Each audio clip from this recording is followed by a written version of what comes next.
नियमों के मार्च की विज्ञप्ति थी, अप्रैल में प्रभावी हुए, 1/4/1951 से प्रभावी हुए जी।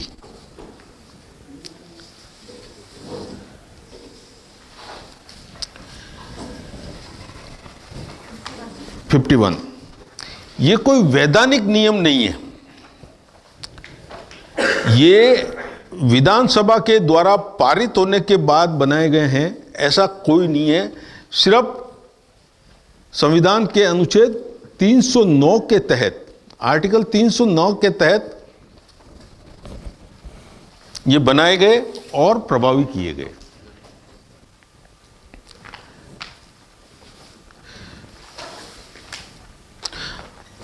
आज अपन इन नियमों के नियम अध्याय 10 और अध्याय 11 के बारे में वार्ता करेंगे, जिसमें अवकाश, सभी प्रकार के अवकाशों से संबंधित बताया गया है।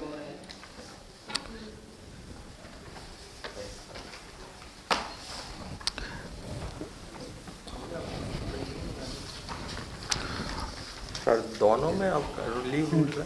जी हाँ, अध्याय 10 में जनरल कंडीशंस हैं और अध्याय 11 में जो है वो डिटेल्स में अवकाश, प्रत्येक प्रकार के अवकाश के प्रकार के बारे में बताया गया है। वैसे सामान्य बोलचाल की भाषा में आपसे अगर मैं वार्ता करूं और पूछूं अवकाश कितने प्रकार के होते हैं, अवकाश कितने प्रकार के होते हैं? उपार्जित और कम्यूटेड परिवर्तित ही होते हैं, दो प्रकार के। अवकाश बेसिकली दो तरह के होते हैं। एक वे सभी अवकाश जिसमें उपार्जित अवकाश है, अर्धवेतन अवकाश है, ग्राह्य रूपांतरित अवकाश है, प्रसूति अवकाश है, पितृत्व अवकाश है, मातृत्व अवकाश है,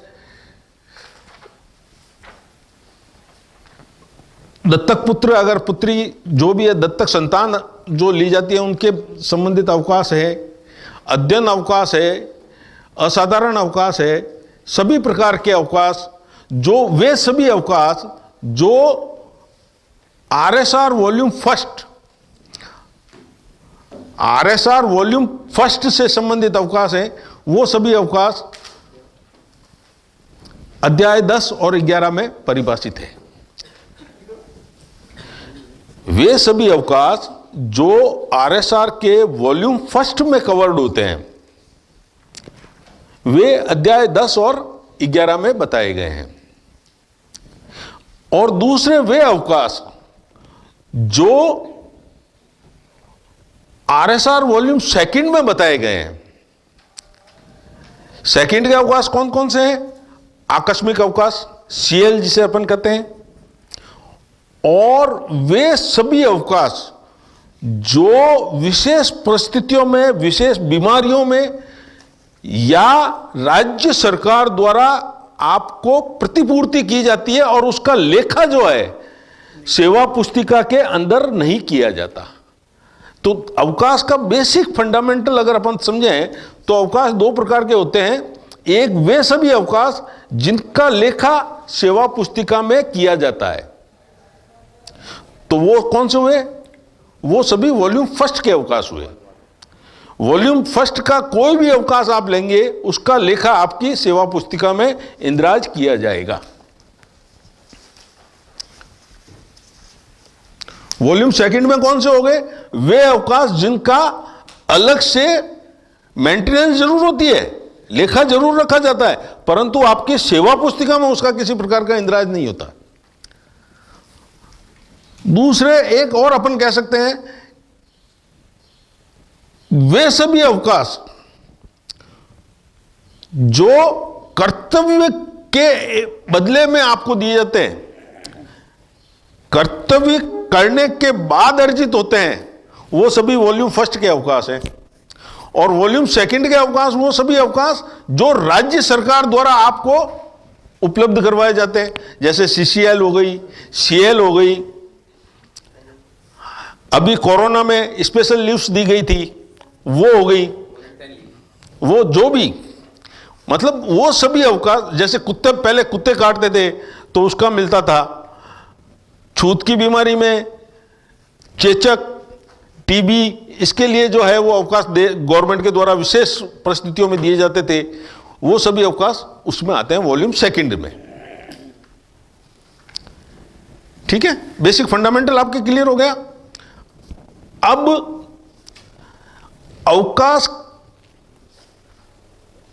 आपका राइट्स नहीं है, अवकाश कोई राइट के रूप में नहीं दिया जाता।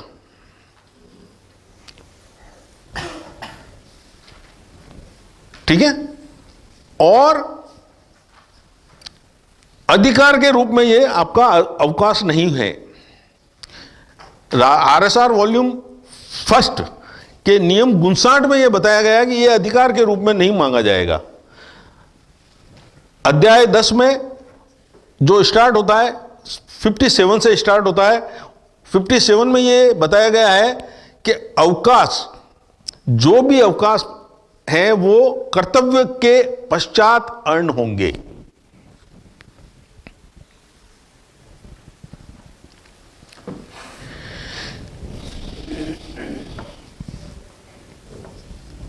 ठीक है, क्लियर? आगे चले अपन।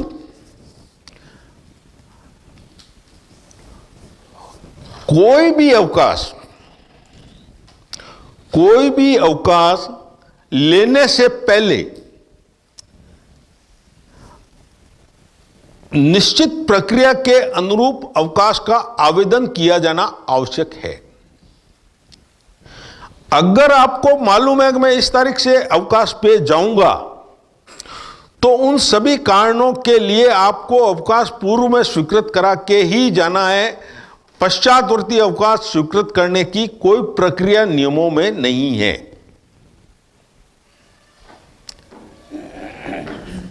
तो विशेष परिस्थितियों में क्या है, वॉल्यूम सेकंड में यह बताया गया है कि विशेष परिस्थितियों में जो परिस्थितियां राज्य सरकार द्वारा 4 बतलाई गई है, उसमें अवकाश आप बाद में स्वीकृत करवा सकते हैं।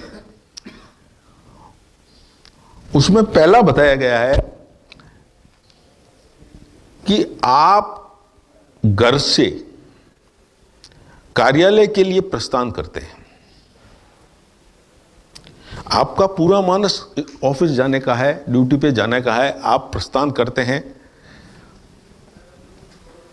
और रास्ते में आपको किसी प्रकार से यह ज्ञात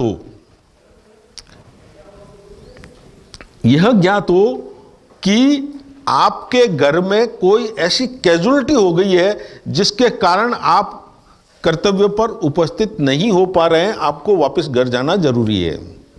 तो ऐसी दशा में पर सरकार ने यह परमिट किया है कि आपको पूर्व में अवकाश स्वीकृत करवा कर जाने की आवश्यकता नहीं है। आप पहले उस कार्य को पूर्ण करें और उसके बाद वापस पधार कर अवकाश स्वीकृत करवाएं। परंतु जहां तक संभव हो ऐसी दशा में आपको अपने विभागाध्यक्ष, कार्यालय अध्यक्ष को जो आपका नियंत्रण अधिकारी है उसको सूचित करना जरूरी होगा कि भाई मैं बाद में आके आपको।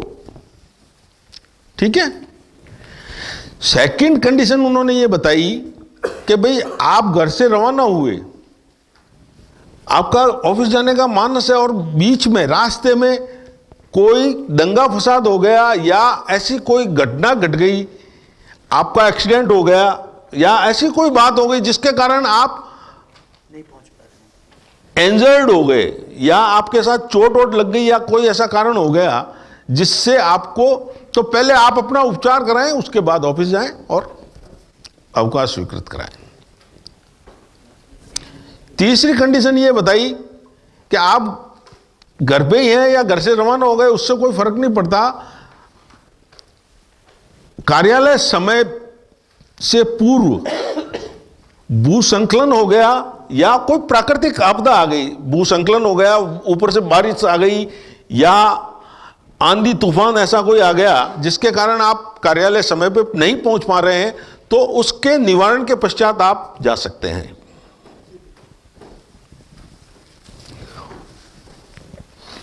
और चौथा कारण बताया कि आप रास्ते में चल रहे हैं और आपको ऐसी जानकारी प्राप्त हो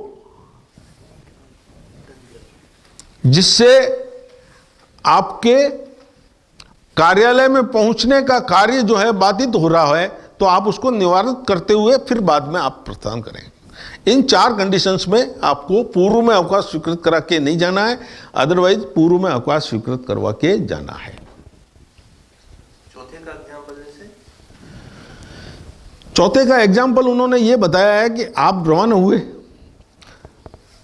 और कोई आपके परिवारजन एक्सपायर हो गए या ऐसा कोई कारण हो गया, पहले में और चौथे में बराबर ही है। पहले में ये जानकारी है आपको घर जाना है, ठीक है ना, और इसमें आपको सीधा शमशान भी जाना पड़ सकता है, हॉस्पिटल भी जाना पड़ सकता है, इतना सा डिफरेंस है चीज एक ही।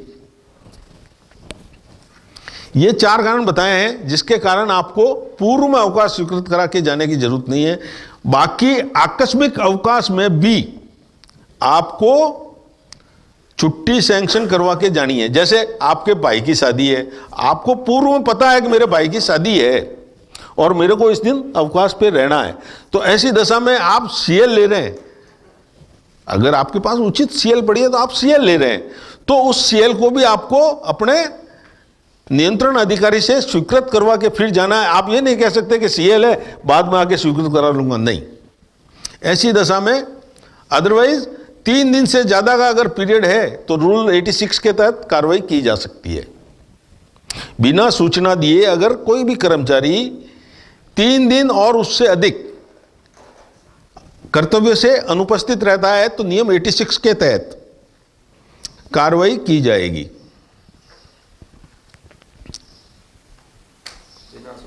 बिना सूचना।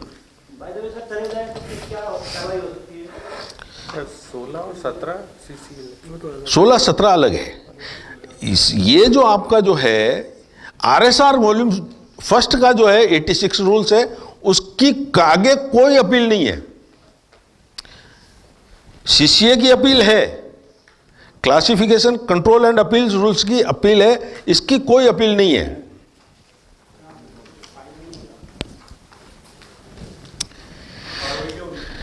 है जी, अपन डिस्कस करेंगे अभी।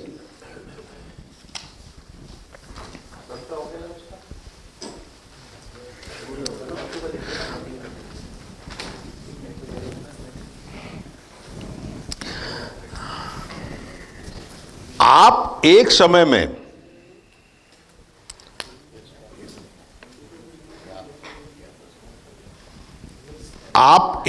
में सेवा में रहते हुए अधिकतम कितना अवकाश ले सकते हैं? कंटिन्यूस अवकाश जो है कितना लिया जा सकता है? 180 दिन सीएल की बात नहीं कर रहा हूं, टोटल अवकाश आप कितने दिन ले सकते हैं? 180 डेज एचओडी। नियम 23 आरएसआर वॉल्यूम फर्स्ट का नियम 23 आपको यह बताता है कि कोई भी सरकारी कर्मचारी चाहे उसके पास किसी प्रकार का अवकाश शेष हो या ना हो, लीव टाइटल अवेलेबल है या नहीं है, कंटिन्यू 5 इयर्स तक अवकाश ले सकता है। परंतु यह 5 साल का अवकाश आपको कब मिलेगा? जब आपका अवकाश आवेदन कंटिन्यू हो। पूर्व आवेदन समाप्त होने से पूर्व आपको वापस आवेदन करना होगा और उस आवेदन को संबंधित नियंत्रण अधिकारी द्वारा निरस्त कर आपको पुनः कर्तव्य पर उपस्थित होने के निर्देश नहीं दिए गए हों। ठीक है, कंटिन्यू आप 5 साल तक ले सकते हैं। उनको पावर है क्या 5 साल देने का? बिल्कुल है। नियम 23 आपका स्पष्ट कह रहा है कि 5 साल तक दिए जा सकता है। पर वो पार्ट्स में है। बिल्कुल। अब सैंक्शनिंग अथॉरिटी जी सर, अब जैसा आपने प्रश्न किया, अथॉरिटी जो है साइनिंग अथॉरिटीज मतलब सैंक्शनिंग अथॉरिटीज, इसके लिए क्या होगी, यही पूछ रहे हैं आप। सैंक्शनिंग अथॉरिटी जो है वॉल्यूम 2 में परिशिष्ट 11 के तहत वित्तीय शक्तियों के प्रत्यारोपण में यह बताया गया है कि मिनिस्ट्री स्टाफ के लिए अधिकतम 120 दिवस और गस्टेड स्टाफ के लिए 90 दिन, ये है पावर आपके प्रशासनिक अधिकारी को।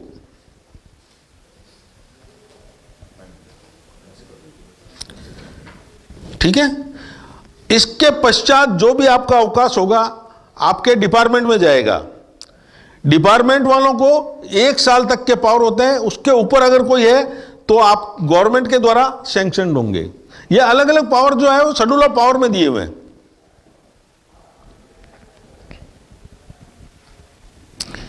ठीक है। अब अपन चलते हैं वॉल्यूम 1 के जो अवकाश है उसकी तरफ। वॉल्यूम 1 के जो अवकाश प्रारंभ होते हैं वो 91 से स्टार्ट होते हैं। 91 में सबसे पहले जो है वो है उपार्जित अवकाश, प्रिविलेज लीव।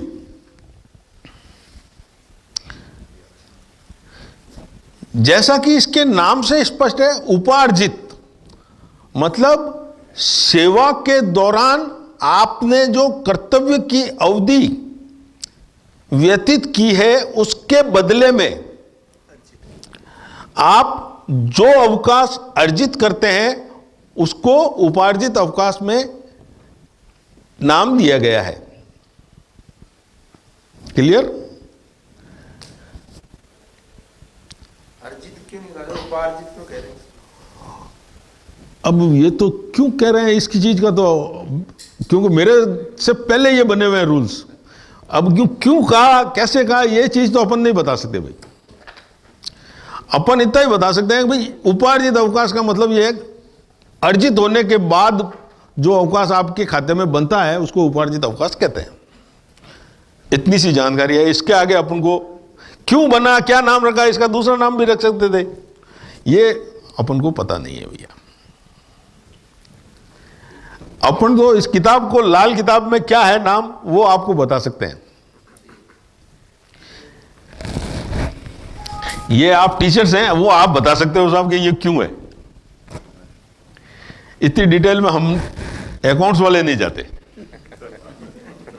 हां, जहां वित्तीय मैटर आ जाएगा वहां हम बाल की खाल निकाल लेंगे। वित्तीय मैटर में हम नहीं छोड़ते कि भाई ये 2 पैसे का गवर्नमेंट को नुकसान हो, वो नहीं चलेगा। नियमों में जो आपको फायदा मिलना है वो मिले, उसके लिए हम एग्री, उसके लिए डिसएग्री होना गलत है।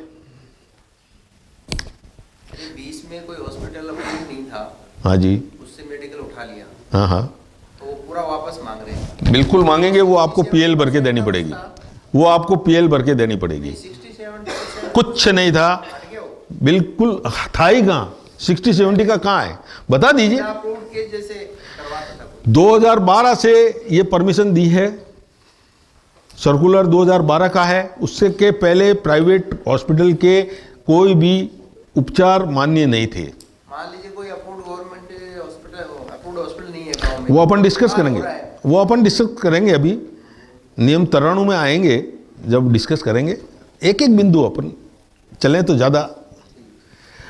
मैं आपको बता दूं, अगले वीक जब आपका लास्ट डे होगा उस दिन अपन 3 घंटे सिर्फ नियमों के बारे में डिस्कस ही करेंगे। आपकी समस्या जो भी हो, जो भी समस्या, मतलब आप 2 वीक में जो भी पढ़ रहे हैं उससे संबंधित, आपकी कोई भी सेवा नियम से संबंधित, दूसरे नियमों की बात नहीं कर रहा हूं मैं। सेवा नियमों से संबंधित जो भी आपकी परेशानी हो आप नोट करके रखना, अपन उस दिन बैठ के डिटेल में डिस्कस करेंगे। जो विषय के अंदर आपकी जो आ रही है वो अपन विषय के साथ साथ करते रहेंगे। अगर आप उचित समझें तो एंड के दिन अपन पूरा विस्तृत से डिस्कस कर लेंगे उस पे, ठीक है? आप नोट करके रखें। हाँ जी, 1 मिनट लंच की दिक्कत हो जाएगी। हाँ जी, अपन चल रहे थे उपार्जित अवकाश। तो नियम 91 के तहत यह अवकाश आपको अनुज्ञेय है और कर्तव्य पर उपस्थित रहने के पश्चात अर्न होता है। अब इसमें 2 कंडीशंस है। वर्तमान जो नियम लागू है वो 1/83 से लागू हुआ है, जिसके तहत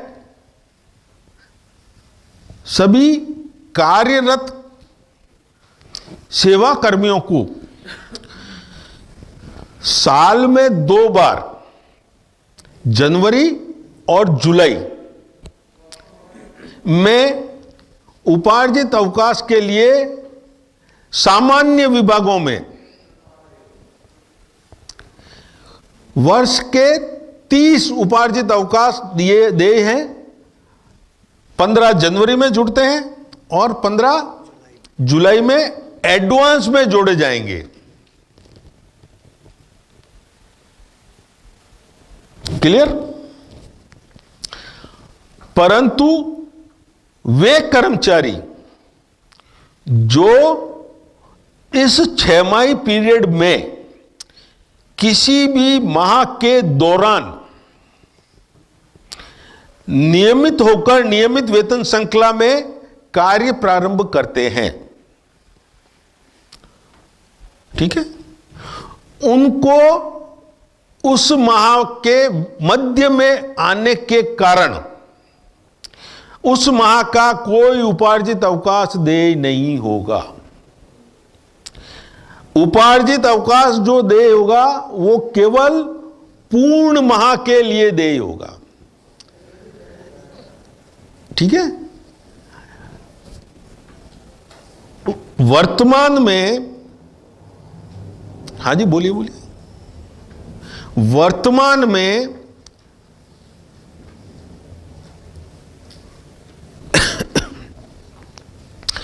एक 2006 से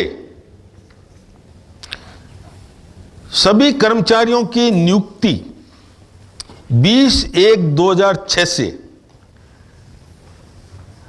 आदेश दिनांक 19/3/2006 भूतलक्षी प्रभाव से इसको लागू किया गया है 20/1/2006 से, जिसमें यह बताया गया है कि कोई भी नया कर्मचारी 20/1/2006 और उसके बाद राज्य सेवा में कर्तव्य पर उपस्थित होगा, उसे 2 साल की प्रोबेशन पीरियड में रखा जाएगा। मतलब प्रोबेशन पीरियड में आपको किसी भी प्रकार की वेतन भत्ते भुगतान नहीं होंगे।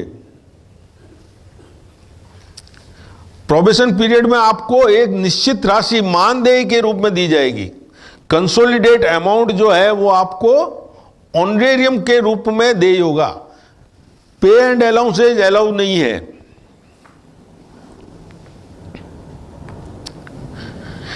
ठीक है, तो जो कर्मचारी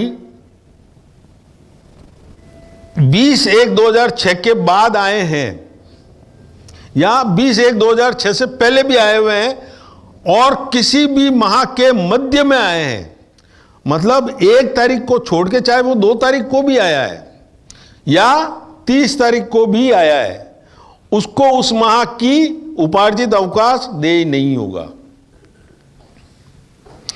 सेकंड मंथ में उसको अवकाश देय होगा। अवकाश कैसे देय होगा?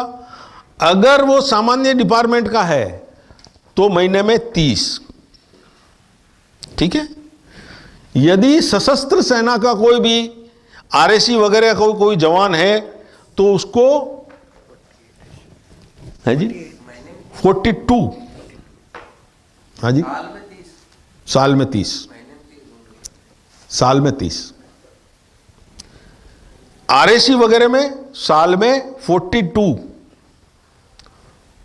और विश्रामकालीन विभाग में, जैसे कि आप सभी लोग हैं, विश्रामकालीन विभाग के जो कर्मचारी हैं उनको साल में 15। तो सामान्य के लिए कितना हो गया? महीने के 2.5, ठीक है। सशस्त्र में 3.5 और विश्रामकालीन में 1.25, ठीक है, पर मंथ। पूर्ण माह के लिए मिलेंगे।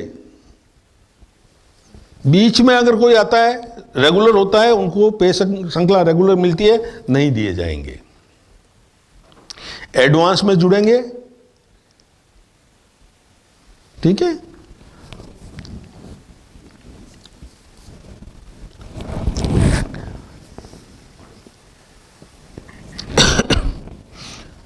यह अवकाश पूर्ण वेतन व भत्तों पर मिलता है। वेतन भत्ते किस नियम के तहत मिलते हैं? 97 के तहत।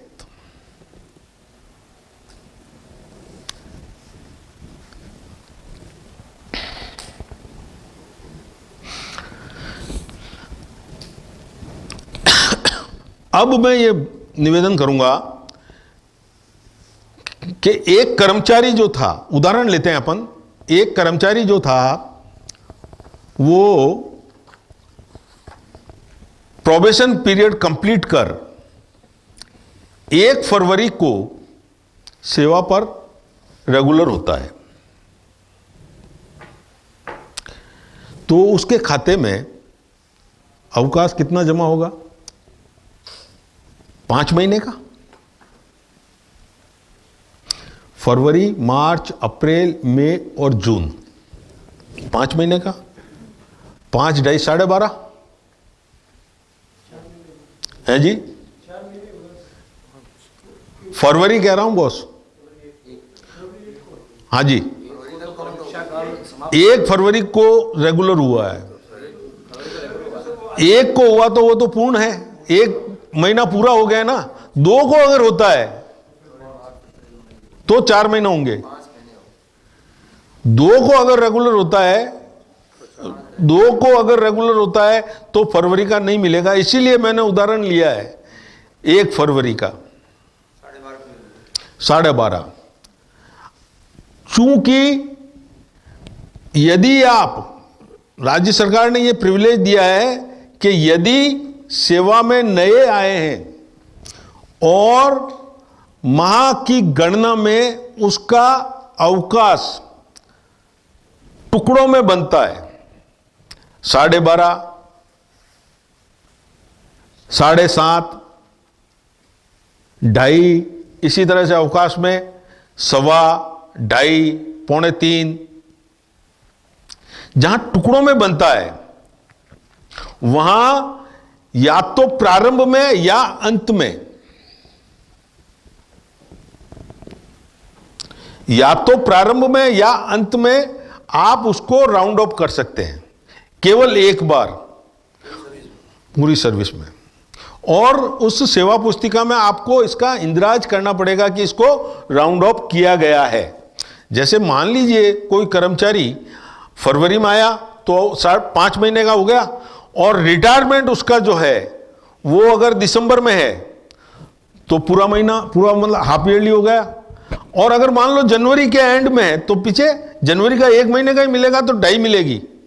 तो या तो आप पहले उसको राउंड ऑफ कर दीजिए या बाद में कर दीजिए, दोनों में से एक समय राउंड ऑफ होगी। दोनों समय राउंड ऑफ नहीं कर सकते। यहां भी आप जैसे मान लीजिए यहाँ आपकी, जैसे हमारे पहले कर दिया राउंड ऑफ हाँ और बाद में छुट्टियों की 3/7 4/7 जुड़ रही हैं, नहीं, फिर राउंड ऑफ नहीं करेंगे उसको। अब तो राउंड ऑफ वाले ही हिसाब रहेगा आपके। तो भाई एडवांस में जुड़ेगी, एक 7 जुड़ेगी, एक 8 जुड़ेगी, नियम ये कहता है। बाकी कैसे होता है आप जाने। जैसे वेकेशन में हम जो काम करते हैं सर, उसका वैकेशन का अलग से है, वो अपन आगे 95 में 95 में देखेंगे। अभी 91 ही कर रहे हैं अपन। नहीं राउंड ऑफ आता है ना, उसमें 4/7 3/7 ऐसे जुड़ती जाती है हमारी। क्यों जुड़ेगी? जब एडवांस में अगर आपकी जुड़ रही है, एडवांस में नहीं जोड़ते हैं तो बात अलग हुई। नहीं हमारे तो एडवांस में कहाँ बाद में मिलती है ना। मैं तो नियमों में पहले ये था, उसके बाद परेशानी आई थी, इसको अभी रेक्टिफाई करने की बात चल रही है। किस तरह से करना है वर्तमान में यही है कि जहां एडवांस में जुड़ते हैं वहां तो 7 जनवरी में जुड़ेगी, जुलाई में 8 जुड़ेगी, दोनों मिला के 15 जुड़ेगी बस। नहीं वो तो मिनिस्ट्रियल स्टाफ का हो गया, हमारे को तो बाद में दिखते हैं। सब में भी यही है, सभी में यही है। सशस्त्र सेना में 21-21 दोनों बार जुड़ेगी, मिनिस्ट्री स्टाफ में 15-15 जुड़ेगी, और यहाँ 7 और 8 जुड़ेगी। ये है। ऐसा नहीं है सर, कल तो ये बता के गए थे हमारी तो उपार्जित है तो हम अर्जित बाद करेंगे, में साल के तभी बाद बात में मिलती है। अगले साल मिलेगी सर। अगले साल जो मिलेगी तो फिर इसमें आपको वो उन्होंने ये नहीं बताया होगा कि यदि कोई कर्मचारी एडवांस में, जिस विभाग में भी एडवांस में जुड़ती है, वहां अगर कोई कर्मचारी विदाउट पे ले लेता है, असाधारण अवकाश ले लेता है, तो जितनी एडवांस में जुड़ी हुई है एक क्वार्टर, एक हाफ ईयरली के लिए, उसकी सीमा में रहते हुए नियम 91 विदिन ब्रैकेट 2 के क्लियरिफिकेशन के अनुसार यदि 4 ईओएल से अधिक ईओएल है तो उसके लिए एक वापस डेबिट होगी अप टू 10।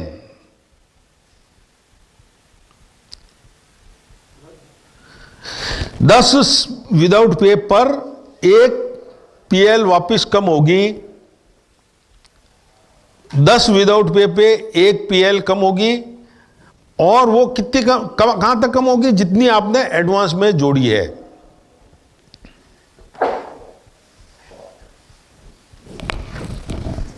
ये अपने 2000 का एक वित्त विभाग का क्लियरिफिकेशन है जिसमें ये बताया गया है,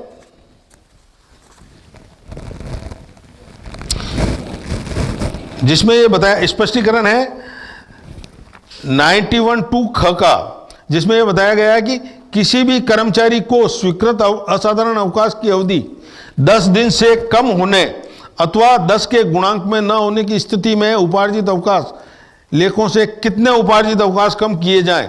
इस संबंध में वित्त विभाग ने स्पष्ट किया है कि असाधारण अवकाश 10 से कम अवधि का होने अथवा 10 के गुणांक में न होने पर 5 से 10 दिन के असाधारण अवकाश के लिए एक उपार्जित अवकाश कम किया जाएगा, अर्थात 5 से कम यानी 4 दिवस तक असाधारण अवकाश के उपयोग पर उपार्जित अवकाश लेके से किसी प्रकार का अवकाश कम नहीं किया जाएगा। मतलब 1 से 4 तक कुछ भी कम नहीं होगा, 4 से जैसे ही ज्यादा होगा तो 4 से लेके 14 तक 1 दिन का अवकाश कम होगा, 15 से 24 तक 2 दिन कम होगा, और मैक्सिमम कितना? जो 15 आपके एडवांस में जुड़ी है। उदाहरण के लिए एक कर्मचारी के अवकाश खाते में 10 पीएल का शेष, सर एक तो यही क्लियर नहीं हो रहा, आप एडवांस बोल रहे हैं, हमें एडवांस मिलती नहीं है, साल के बाद में ऐड होती है हमारी। इसमें दोनों तरह की बातें हैं। अगर आपके बाद में जुड़ती है तो उसमें असाधारण अवकाश का पहले से ही लैस करके वो जोड़ेंगे।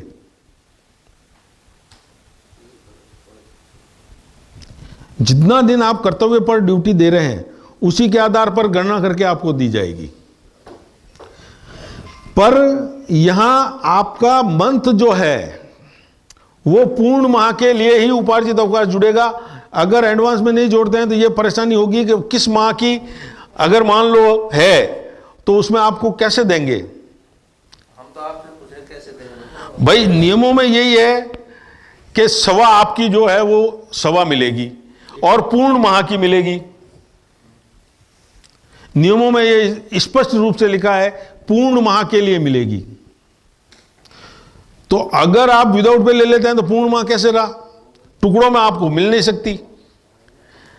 इसका उपाय 94 में बताया, नियम 94 में, तरानु 4 में, तरानु 4 में यह बताया है कि असाधारण अवकाश जो भी है वो किसी प्रकार का अवकाश नहीं है, वो आपकी सर्विस को रेगुलाइज करने का पूल है।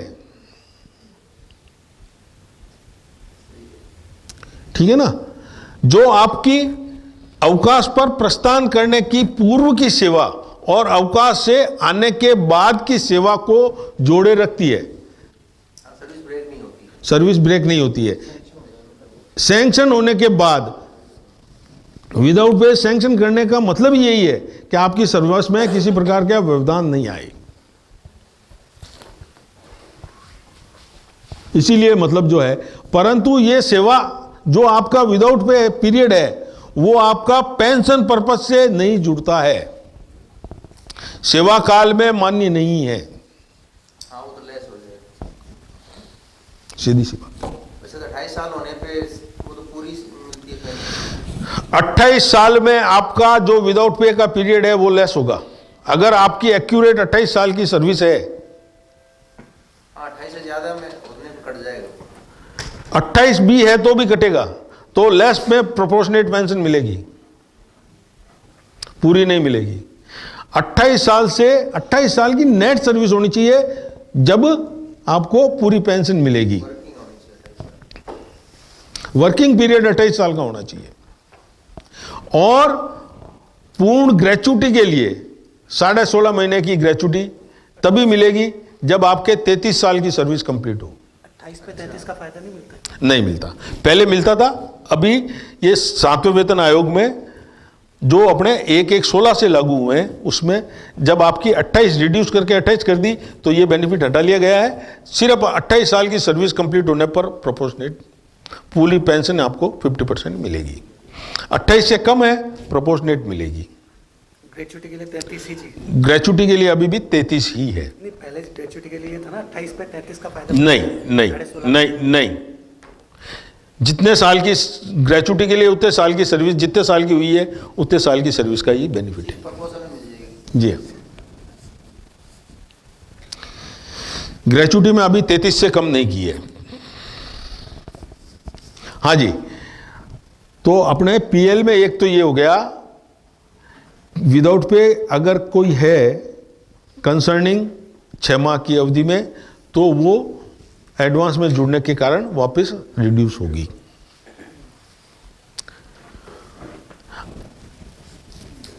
अच्छा, आपके डिपार्टमेंट में एलडीसीज वगैरह जो मिनिस्ट्री स्टाफ लगे हुए हैं वो अगर उपयोग नहीं करते हैं वैकेशन पीरियड का तो उनको कितनी 30 मिलेगी? तो उनके लिए तो ये हो गया आपके, तो इसकी जानकारी भी आपको जरूरी है। आप इसको भी इग्नोर नहीं कर सकते कि भाई ये नहीं है। उनके लिए सही कह रहे हो। भाई हम तो जो आपको वार्ता बताएंगे, वार्ता में दोनों चीजें आपको क्लियर कराएंगे भाई ये है। सर समर वेकेशन के बाद पीएल ले सकते हैं नहीं? जैसे 40 दिन की नियमों में यह है कि यदि आप समर वेकेशन प्रारंभ होने से पूर्व कोई अवकाश ले रहे हैं तो अवकाश समाप्त होते ही आपको उपस्थित होना है तो लाभ मिलेगा। और इसी तरह से पूर्व में नहीं लेकर अंतिम अगर पर ले रहे हैं तो एक साइड का जो है वो बेनिफिट मिलेगा, ये है। परंतु आपके डिपार्टमेंट का शायद एक सर्कुलर है जिसमें यह है कि दोनों दिवस उपस्थित होना जरूरी है।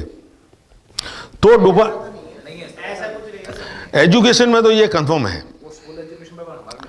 मैं आपसे यही निवेदन कर रहा हूं कि अगर कोई ऐसा सर्कुलर है तो आपका डिपार्टमेंट का सर्कुलर जो है वो इस चीज को सुपरसीड करेगा। नहीं सर, वो तो ये बोलते हैं सीएल ले सकते हैं आप पीएल। एक सर ये भी है, सीएल नहीं ली जा सकेगी। सीएल कहीं कल वाले तो बता के गए थे, चीजें क्या चीज? तरुण पुरोहित सर ने बोला कि ले सकते कल हैं। ले सकते हैं। लास्ट डे या फर्स्ट अब भाई यूं है कि या तो तरुण कोहली जी को आप बुला लें, डिस्कस कर लेते हैं। सीएल जो है, सीएल किसी भी अवकाश के साथ नहीं लिया जा सकता, अवकाश नहीं सर, वेकेशंस के साथ। किसी के साथ नहीं लिया जा सकता। जब किसी भी अवकाश के साथ उसका समायोजन नहीं किया जा सकता तो आपके इसके साथ कैसे होगा? पर सर अवकाश का मतलब तो पीएल, एचपीएल या extra ordinary leave. Vacation period भी तो अवकाश ही है आपका। वेकेशन जैसे सीएल अवकाश। वैकेशन पीरियड अवकाश होने के कारण ही आपकी पीएल कम की जा रही है, नहीं तो आपको पीएल भी बराबर 30 ही मिलती ना।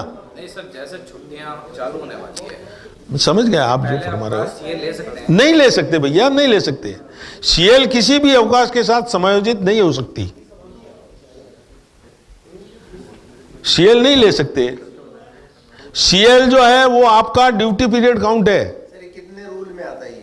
वॉल्यूम फर्स्ट में, वॉल्यूम सेकंड में आता है ये। रूल क्या है इसका? वॉल्यूम सेकंड का अध्याय फर्स्ट में ही है ये, उसमें रूल्स अलग अलग नहीं है ये। क्या पता कल वो तो ये बता गए थे। कल मतलब हमने बोला भी कि बाद में ले सकते हैं, बाद में तो सेवा नहीं। भाई सीएल किसी भी अवकाश के साथ समायोजित नहीं किया जा सकता। ये सही बात है ये। सीएल किसी भी अवकाश के साथ समायोजित नहीं हो सकती। वॉल्यूम फर्स्ट के अवकाश किसी भी अवकाश के साथ समायोजित हो सकते हैं। वॉल्यूम सेकंड का कोई भी अवकाश किसी दूसरे अवकाश के साथ समायोजित नहीं हो सकता। अगर किसी ने आपको बताया है तो सॉरी, मैं उसके लिए कुछ भी नहीं कह सकता। सॉरी, नियमों में यह है कि वॉल्यूम सेकंड का अवकाश किसी भी अवकाश के साथ समायोजित नहीं हो सकता। ये सही है। एक क्वेश्चन सर, जैसे 26 दिसंबर से हमारी छुट्टियां शुरू हुई है वैकेशन, तो 25 को संडे है, 24 को अगर कोई बंदा सीएल ले ले और नहीं। और 26 को जैसे डिटेन करके अगर वो अपनी प्रेजेंट दे तो सीएल ले सकता है। 26 को कैसे मतलब डिटेन करेगा? अवकाश आपका प्रारंभ है, आपका कॉलेज डिटेन कर सकता है। कॉलेज तो खुलते ही है ना सर, कॉलेज डिटेन कर सकता है। प्रिंसिपल जैसे रहते हैं ऑफिस में, किसी स्टाफ को किसी कार्य से। भाई इसके संदर्भ में आपके डिपार्टमेंट के क्या है, नियमों में ऐसा कोई है नहीं कि वो उपस्थित होगा। भाई ये आपके डिपार्टमेंट का क्या है, इसका डिपार्टमेंट सर्कुलर के अनुसार होगा। नियमों में ये नहीं है कि वो, क्योंकि इसीलिए ये बताया गया है कि किसी भी अवकाश के लिए पूर्व में या बाद में सीएल नहीं ली जा सकेगी। ये तो सेंट्रल में भी यही रूल है सर एक्चुअली। नियम ये है, नियम के बारे में अपन वार्ता करें तो यही है। ठीक है, अब जैसे सर किसी ने परमिशन लेनी पड़ती है कि मैं ये समर वेकेशन लेना चाहता हूँ, विंटर वेकेशन लेना चाहता हूँ, जो अथॉरिटी है वो ऑथराइज करती है कि हाँ आप ले सकते हो। अगर वो ऑथराइज नहीं करती है तो इसका मतलब मैं सर्विस में ही रहूंगा ना, मैं वेकेशन पे गया ही नहीं। वैकेशन में नहीं गया तो फिर आपको जो है वो 30 वाली मिलेगी। अगर आप है ऐसा कोई तो 30 मिलेगी। नहीं, जैसे अभी मुझे समर वेकेशन पे जाना है तो मैं पहले प्रिंसिपल से लिख के दूंगा कि भाई मुझे इस तरह से मेरे ग्रीष्मकालीन अवकाश को वो करने की अनुमति प्रदान करें। वो कहता है कि मेरे हिसाब से नियमों में ऐसा कहीं नहीं है कि विश्रामकालीन विभाग के कर्मचारियों को अनुमति लेनी होगी, ऐसा मेरे जानकारी में तो नहीं है। नहीं होती सर, छुट्टी की थोड़ी लिख के रिपोर्ट जा रही है। नहीं लेना पड़ता। हेडक्वार्टर हेडक्वार्टर की लिखनी होती है, आरएच के लिए लिखनी होती है। जो आपको आरएच पूर्व में जो है वो सैंक्शन करनी है साल में, आप कौन सी आरएच, 2 आरएच मिलती है, कौन सी लेंगे ये आपको लिख के देना पड़ता है। प्रोविजनल में कुछ भी नहीं मिलती है, प्रोबेशन में कुछ भी नहीं मिलता। प्रोबेशन में सिर्फ सीएल मिलेगी, वो भी पहले 10 हुआ करती थी, फिर बाद में 12 हुई, अभी वर्तमान में बराबर 15 है। अब 15 मिलती है। जी हाँ, 12 दी थी प्रोविजनल। 7th अभी जो है 15 है, पहले 10 ही दी थी। 7th के अनुसार 15 है सर। पहले 10 थी, फिर बाद में 12 हुई, अभी वर्तमान में 15 है।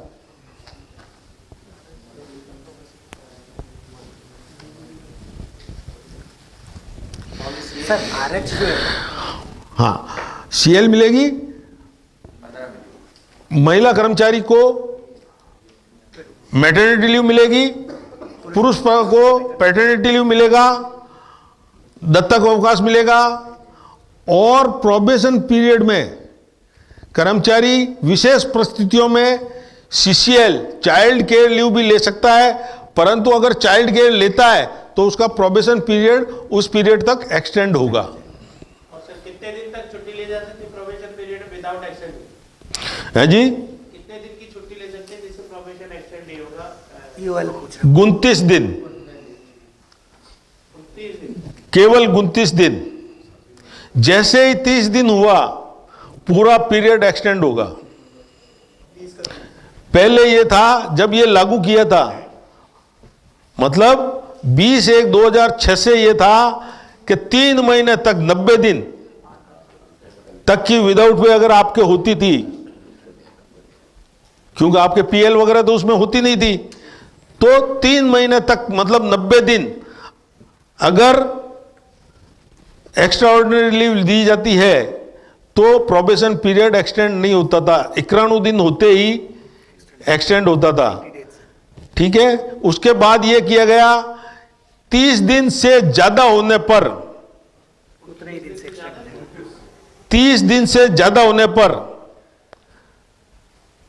जितने दिन ज्यादा हुई है उतना दिन प्रोबेशन एक्सटेंड होगा, परंतु वर्तमान में जैसे ही 30 दिन की विदाउट पे हो जाती है तो प्रोबेशन पीरियड एक्सटेंड होगा।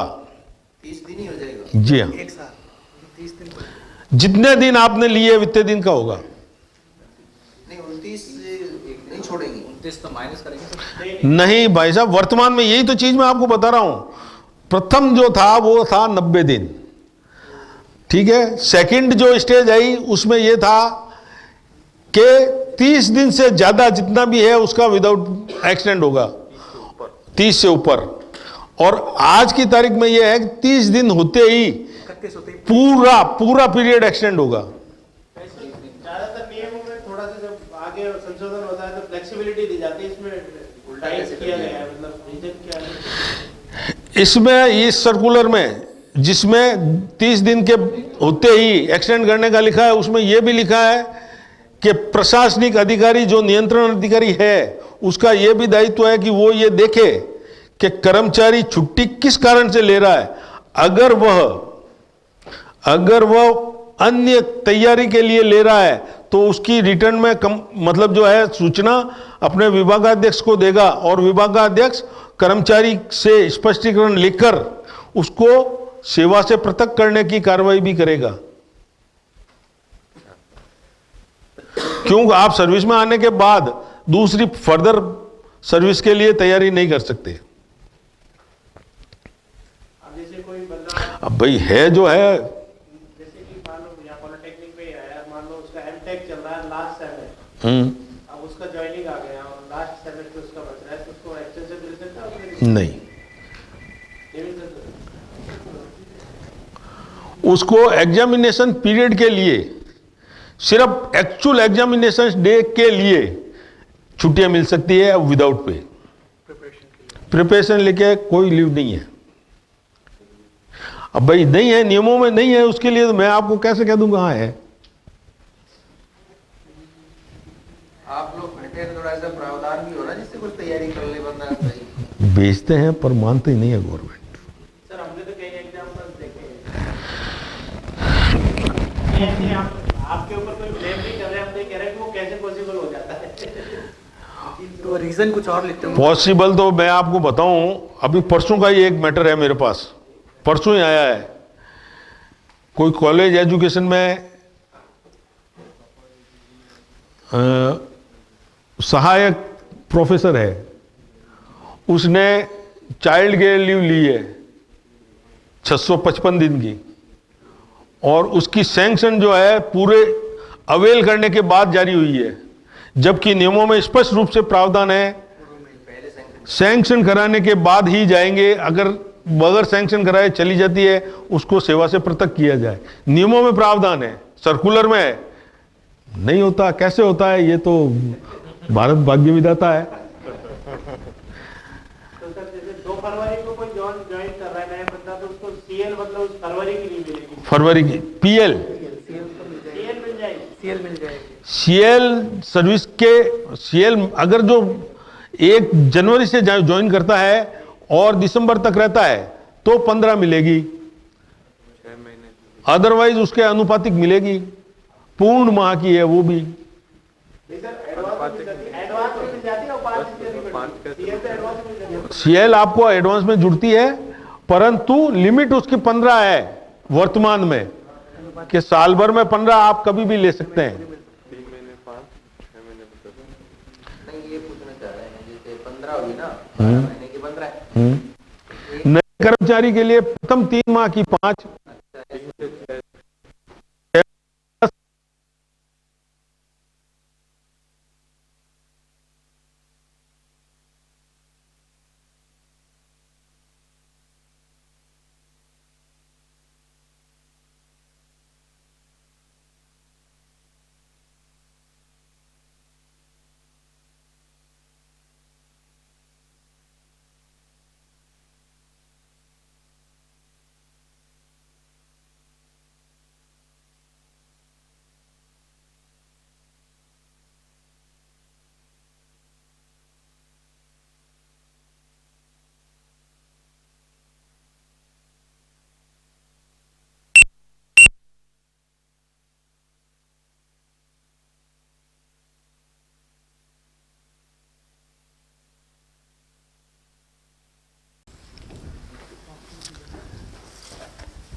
पूर्ण सेवा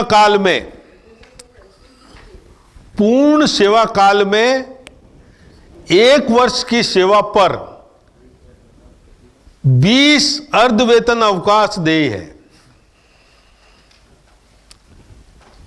ये एडवांस में नहीं मिलते और इसमें पूर्ण माह की भी कोई बंदिश नहीं है, केवल वर्ष कंप्लीट होना है 1 साल की सेवा पर रेगुलर होने की दिनांक से। अब ज्वाइनिंग वाली बात तो 20/1/2006 के बाद खत्म हो गई। अब तो जब आप रेगुलर होंगे, रेगुलर पे स्केल्स में जब आएंगे, उस तारीख से 1 वर्ष कंप्लीट होने पर, जैसे मान लीजिए कोई 5 तारीख को आता है, 6 तारीख को आता है, 10 तारीख को आता है, तो 10 तारीख से 9 तारीख तक 1 साल होने पर 20 दिवस की मिलेगी। अर्धवेतन अवकाश स्वयं के कार्य के लिए, निजी कार्यों के लिए या रुग्ण अवस्था के लिए दोनों प्रकार से लिए जा सकते हैं। सर एक और चीज़ पूछनी थी इसमें, एचपीएल जैसे सेंटर में तो ये था कि हर 6 महीने की 10-10 मिलती थी। नहीं, अपने यहाँ साल में 1 पूर्ण वर्ष ही है, आधी आधी वाली नहीं है। ठीक है, यदि आप निजी कार्यों से अर्धवेतन अवकाश लेते हैं तो जितना दिन आप अवकाश लेते हैं आधे वेतन कट गए। उसमें उतने दिन आपका अवकाश डेबिट होगा। जैसे मान लीजिए आप 5 दिन का अवकाश लिया है तो 5 दिन डेबिट होगा और 5 दिन का आधा वेतन मिलेगा। 97-95 के तहत जो वेतन आपको कैलकुलेट करके दिया जाएगा वो आधा दिया जाएगा। पूरी ग्रोस सैलरी का हाफ होगा, ग्रॉस का। सब कुछ आ गया, डीए एचआरए वगैरह सब है। सर इसमें जैसे मैंने 6 एचपीएल ली, इसका मतलब मैंने 3 दिन एब्सेंट रहा, 3 दिन का अवकाश कटेगा ना? पीएल नहीं, मैं एचपीएल की बात कर रहा हूँ सर। मैं हाँ। एचपीएल लिए मैंने, आओ 3 दिन मान लो, 6 एचपीएल लिए मैंने, हाँ तो मेरा 3 दिन का कटेगा, मतलब बिल्कुल सैलरी कटेगी। बिल्कुल। अब वो कैसे काटेंगे सर? जितनी आपकी ग्रॉस बनती है उसके 3 भाग देके, दिनों का भाग देंगे। ग्रॉस पे 30 का भाग देंगे, मतलब 30 का जितना दिन का महीना है उतने दिन का भाग देकर। 30 का मान लेते हैं, 30 का महीना है, ग्रॉस में भाग देंगे और तब जाकर के 3 दिन का इसमें डेबिट कर देंगे।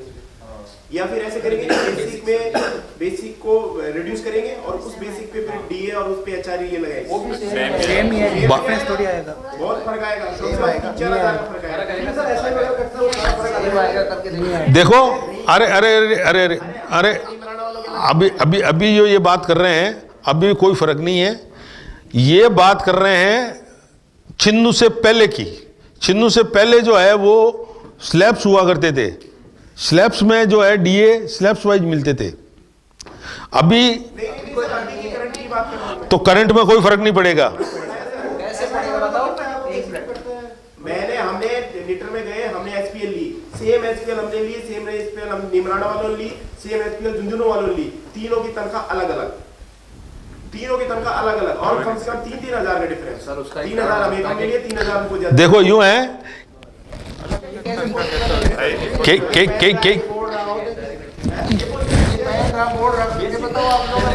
नहीं कई जने क्या करते हैं जी, अरे सुनो, कई जने क्या करते हैं कि एचआरए सीसीए और जो दूसरे भत्ते हैं उनकी कैलकुलेशन काटते नहीं है, वो गलत है, वो कटेगी बाद में, कभी कटेगी।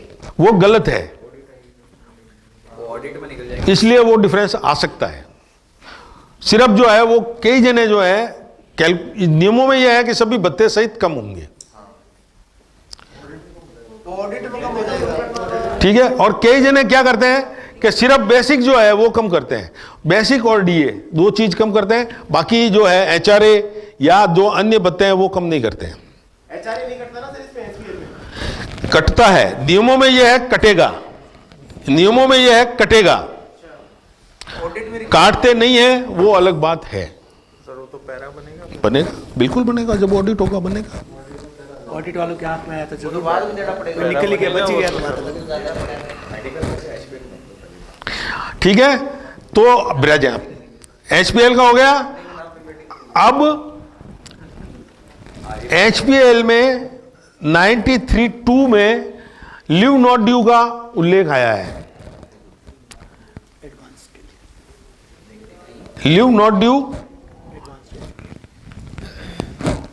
ड्यू निजी कारणों से 90 दिन 93(2)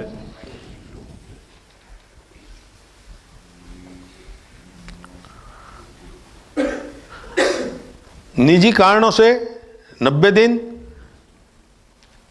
रोग की कारण 180 दिन, और कुछ स्पेसिफाइड रोग्स के लिए 360 दिन की लीव नॉट ड्यू सैंक्शन की जा सकती है, परंतु यह लीव एडवांस में दी जाती है और सैंक्शनिंग अथॉरिटी इस बात से पूर्ण रूप से संतुष्ट हो कि जिसको एडवांस लीव दी जा रही है वह अवकाश समाप्ति के पश्चात कार्य पर पुनः उपस्थित होगा और यह अवकाश अर्जित कर समायोजित करवाएगा।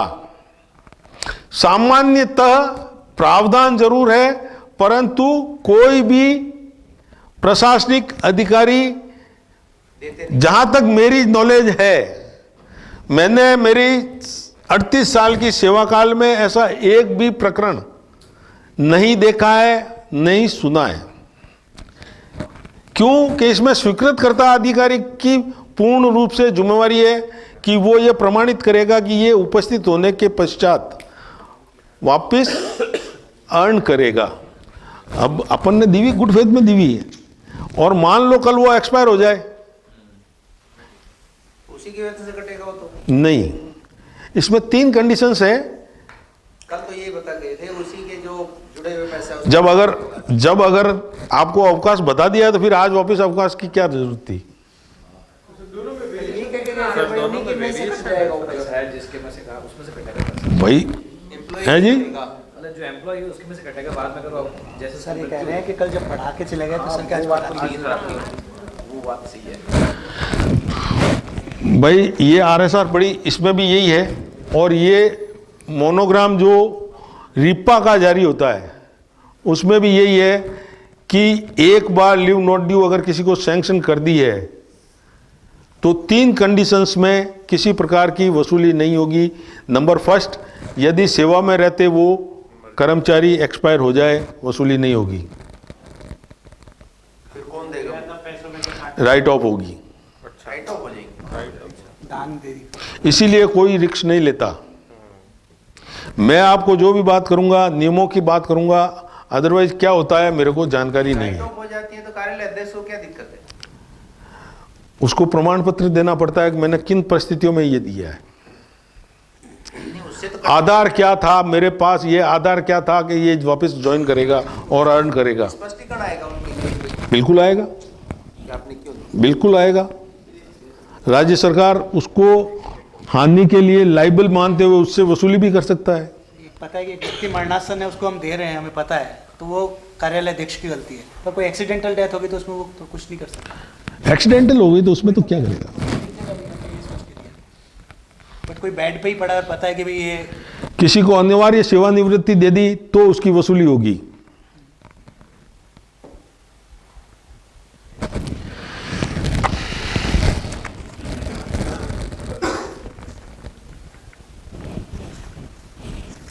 नहीं, जैसे वो कार्यालय अध्यक्ष तो चले गए, अब दूसरा आया और उसने वीआरएस दे दी, करवा दिया, आगे भेज दिया, हो गया उसका। अकाउंट चेक करेगा ना सर, उसके अकाउंट में कितना है, उसकी सर्विस बुक में एचपीएल और की तो एंट्री होगी सर। पूरा सर्विस बुक में थोड़ी इंदिराज होता है दोस्तों। एचपीएल तो होती है, एचपीएल का तो अकाउंट होता है। सेवा नियम में मेडिकल अवकाश के नाम से कोई अवकाश नहीं है। जिस तरह पे अपन सामान्य बोलचाल की भाषा में कहते हैं मेडिकल लीव ले ली सा, मेडिकल लीव राजस्थान सेवा नियम में कोई लीव नहीं है। रूपांतरित अवकाश है, ग्राह्य रूपांतरित अवकाश।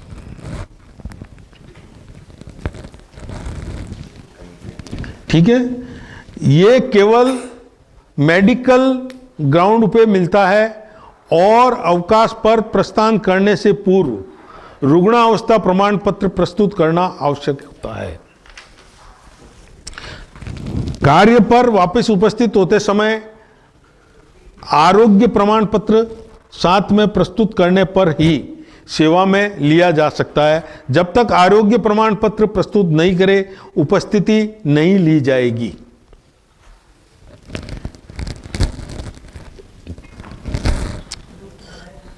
2012 में अधिकृत राज्य सरकार द्वारा अधिकृत प्राइवेट चिकित्सालयों के चिकित्सकों के द्वारा जिस क्षेत्र में वो अधिकृत हैं उसी रोग के संदर्भ में उनका रुग्णावस्था और आरोग्य प्रमाण पत्र मान्य है। जैसे मान लीजिए जोधपुर का ये जो गोयल हॉस्पिटल है,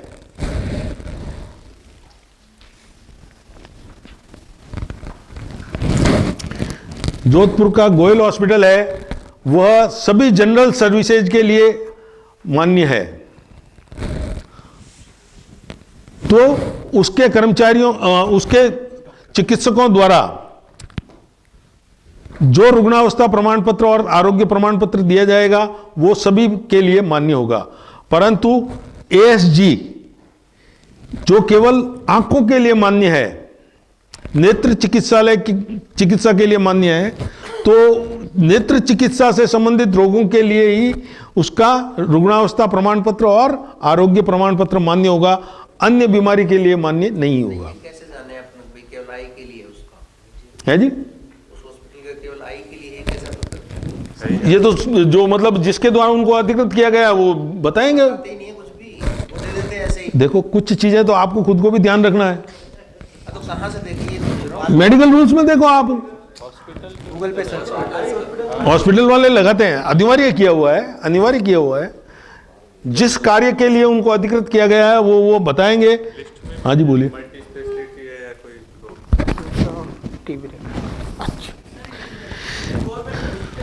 हाँ जी, मेडिकल सर्टिफिकेट कैसे बनवाए? क्योंकि प्राइवेट में जाएंगे तो पैसे लेंगे, 200-300 रुपये लगता है। भैया पैसे लेता है या नहीं लेता है हमें जानकारी नहीं है।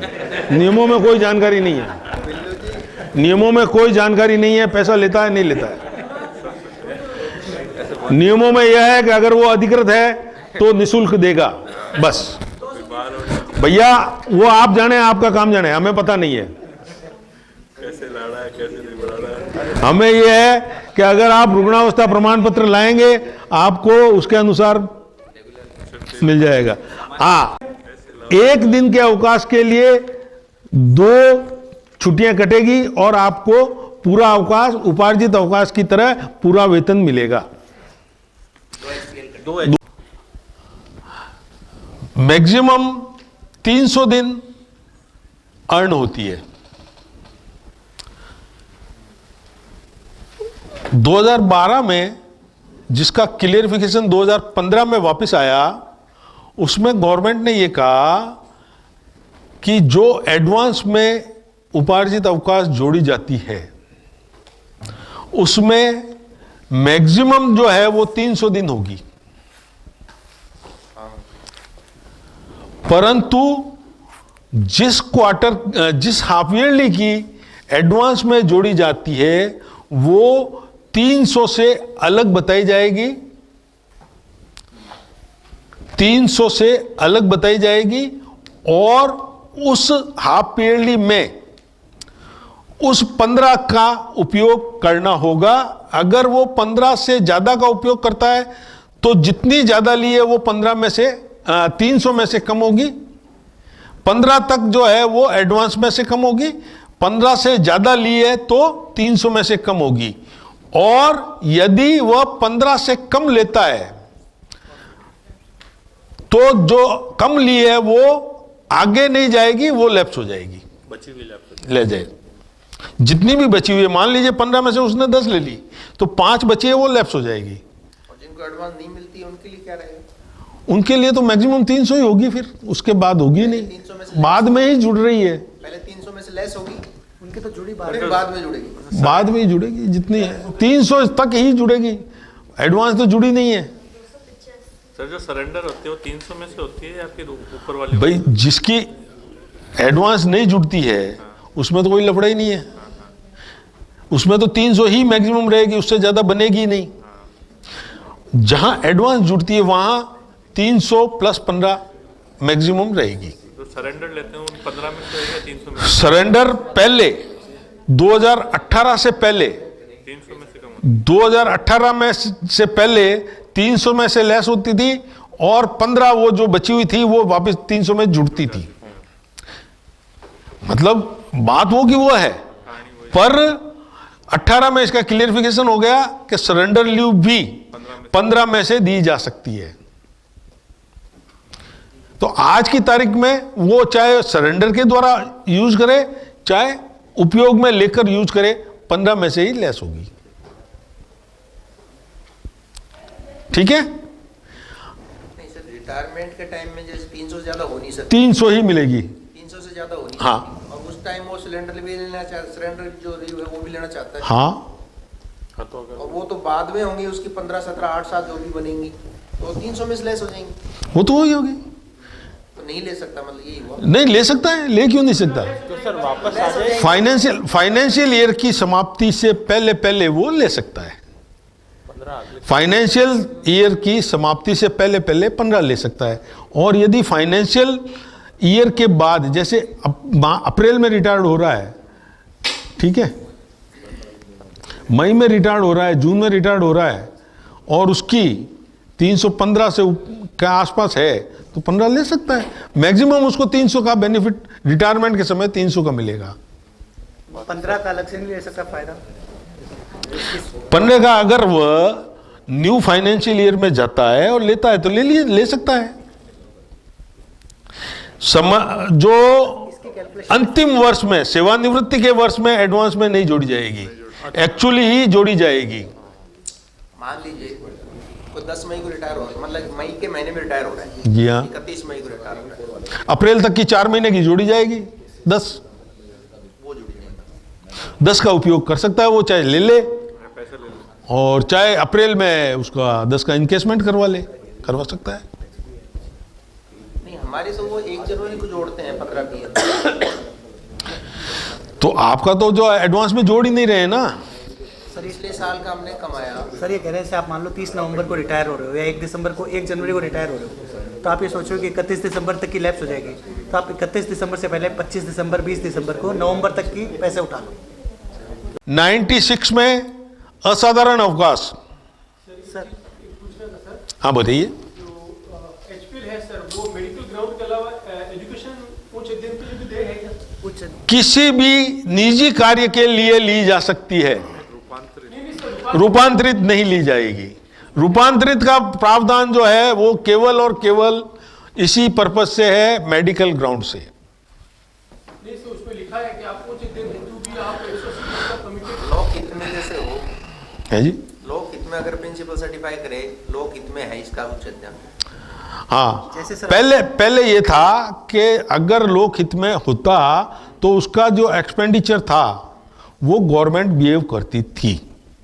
आज की तारीख में उच्च अध्ययन भी किसी प्रकार का अगर आप लेना चाहते हैं तो वो आपके स्वयं के खाते में डेबिट होगा, ना कि गवर्नमेंट के खाते में। एचपीएल ही मिलेगा। एचपीएल मिलेगी, जितना प्रकार का आपका अवकाश ड्यू है वो मिल जाएगा, अदरवाइज ईओएल मिलेगी। सर प्रश्न ये है कि जैसे पहले अवकाश स्वीकृत नहीं होता था और गवर्नमेंट खर्चे पे मिलती थी। नहीं सर, जा रहे हैं हम, हमारे अकाउंट से ही लीव लेके जा रहे हैं। हाँ जी। हमारा क्वेश्चन ये है कि जैसे मान लीजिए मेरे पास मेरे अकाउंट में 360 एचपीएल है या 300 एचपीएल है, उन 300 एचपीएल के एवज में क्या मैं अगर मुझे कॉम्यूटेड के हिसाब से जो होता है वो नहीं मिलता है। तो कम्यूट करके 150 नहीं 150 अगर ही लेना चाहिए। हाँ हाफ पे भी मिलेगी। अदर पर्पज से, मेडिकल को छोड़ के अदर पर्पज से अगर आप लेना चाहते हैं तो उसका वन जो है आपको वो ही मिलेगा, हाफ पे ही मिलेगी। पीएल पूरी मिलेगी, पीएल का आपको पेमेंट पूरा मिलेगा। ये तो मिलती ही पूरी है, तो वो तो अलग ही चीज हो गई।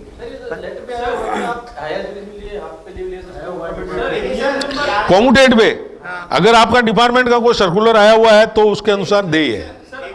ये जो नियम तराण में उसका है हाँ जी। पार्ट है, वो कहता है कि एक समय में दे अर्धवैतनिक अवकाशों में से 180 दिन तक के अर्धवैतनिक अवकाशों को प्राधिकृत चिकित्सकीय प्रमाण पत्र के बिना। ये 180 दिन की लिमिट खत्म हो गई है, वर्तमान में ये लिमिट खत्म हो गई है। इसका अमेंडमेंट करना है।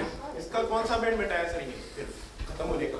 ये आया हुआ है 96 में, जब आपकी पे स्केल 98 में लागू हुई थी तब इसका क्लियरिफिकेशन आ गया था। ये लिमिट जो है वो खत्म कर दी गई है।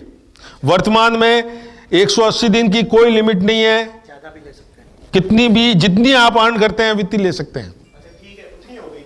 लेकिन 180 दिन की जो हाफ लीव अर्धवैतनिक अवकाशों को बिना प्राधिकृत चिकित्सकीय प्रमाण पत्र के बिना ऐसे रूपांतरित अवकाशों के रूप में स्वीकृत किया जा सकता है जहां ऐसा अवकाश किसी अनुमोदित पाठ्यक्रम के लिए चाहा जाए तथा अवकाश स्वीकृत करने वाला प्राधिकारी ऐसे पाठ्यक्रम अध्ययन कंडीशंस सार्वजनिक हित में प्रमाणित कर दे। कंडीशंस वो देखो आप, वो करता है नहीं करता है उसके, तो है ना सर, ये वो उसकी मर्जी पे है, कंडीशंस है। नहीं सर, जैसे हम हमारे डिपार्टमेंट में मर्जी कैसे नहीं कर सकते? तो मर्जी जैसे हमारा अध्ययन कुछ लोकहित में तो है, अगर हायर एजुकेशन ये तब तक डिपार्टमेंट से डिपार्टमेंट माने तो है, डिपार्टमेंट हमें कह रहा है कि आप अगर एमटेक होंगे तो आपको सैलरी एक्स्ट्रा। आप अगर इस सेक्टर में है, पॉलिटेक्निक कॉलेज में है और आप एमबीबीएस करना चाह रहे हैं तो फिर हालांकि लोकहित में है पर नहीं मानते। राज्य हित में भी नहीं है, मतलब हम तो ये देख रहे हैं बस कि हम अगर कोई भी हायर डिग्री अर्न कर रहे हैं हमारी स्पेशलाइजेशन में, अब आपके स्पेशलाइजेशन में जो भी आपका डिपार्टमेंट का सर्कुलर है वो काम आएगा भाई, मैं कह ही रहा हूं ना। उसमें कंडीशंस अगर आपकी डाली हुई है, बिल्कुल है, मान्य है। सामान्यतः जो है अपन जो बात करते हैं वो सामान्य नियमों की बात करते हैं, सामान्य में नहीं है। अगर आपका डिपार्टमेंट का कोई सर्कुलर है स्पेसिफाइड तो होगा, एलाउ है। ये तो आरएसआर में भी है सर, जो ये चीज सर पढ़ रहे हैं ना, है पर उसमें कंडीशंस है। कंडीशन की तो बात हम कर रहे हैं अब कि सर, कंडीशंस उसको कौन फुलफिल करेगा? अगर कर देता है दे। जैसे सर हमारे डिपार्टमेंट में मैं बताता हूँ आप पर जैसे भी डिग्री जो है आपकी 2 साल की होगी, इतना बैलेंस आपके वैसे भी नहीं होगा। नहीं सर, उसमें इन्हें मॉड्यूलर है, बात मॉड्यूलर वही में है। इन लोगों को एमटेक के लिए जाना पड़ता है सर कुछ समय के लिए। पार्ट टाइम में क्या है, कुछ ही दिनों के लिए जाना होता है। तो भाई जो है वो नियम आएगा, वो काम आएगा। तो वहाँ के जनरल रूल्स में कह रहा हूँ, जनरल रूल्स में ये प्रोविजन है ना सर? भाई कंडीशंस ये है कि वो बताए कि राजहित में है, वो कंडीशन अगर फुलफिल होती है, कह रहा हूँ सर, विद कंडीशन प्रोविजन तो है ना? हाँ विद कंडीशन है। विद विद कंडीशन है, और कंडीशन का डिसाइड तो ये करेंगे, बस कंडीशन डिपार्टमेंट डिसाइड करेगा। कंडीशंस है जो, तो कंडीशंस तो रहेगी। हाँ जी, अब अपन चल रहे हैं असाधारण अवकाश। असाधारण अवकाश, यहां असाधारण अवकाश में ये कोई अवकाश नहीं है, जैसा मैंने आपको बताया, ये आपके 2 सेवा अवधियों को रेगुलाइज करने का पूल है। सामान्यतः नियमों में ऐसी धारणा है कि जब तक बैलेंस में किसी प्रकार का अवकाश शेष है, आप असाधारण अवकाश नहीं ले सकते। परंतु 96 में स्पष्ट रूप से बताया गया है कि यदि आवेदनकर्ता चाहे तो अन्य प्रकार का अवकाश होने के उपरांत भी असाधारण अवकाश ले सकता है। स्वीकृतकर्ता अधिकारी उससे पूछ सकता है कि आपके दूसरे अवकाश अवेलेबल है, आप ये क्यों ले रहे हैं, सिर्फ इतना पूछ सकता है। जैसा आपने चाहा है वैसा अवकाश स्वीकृत होगा।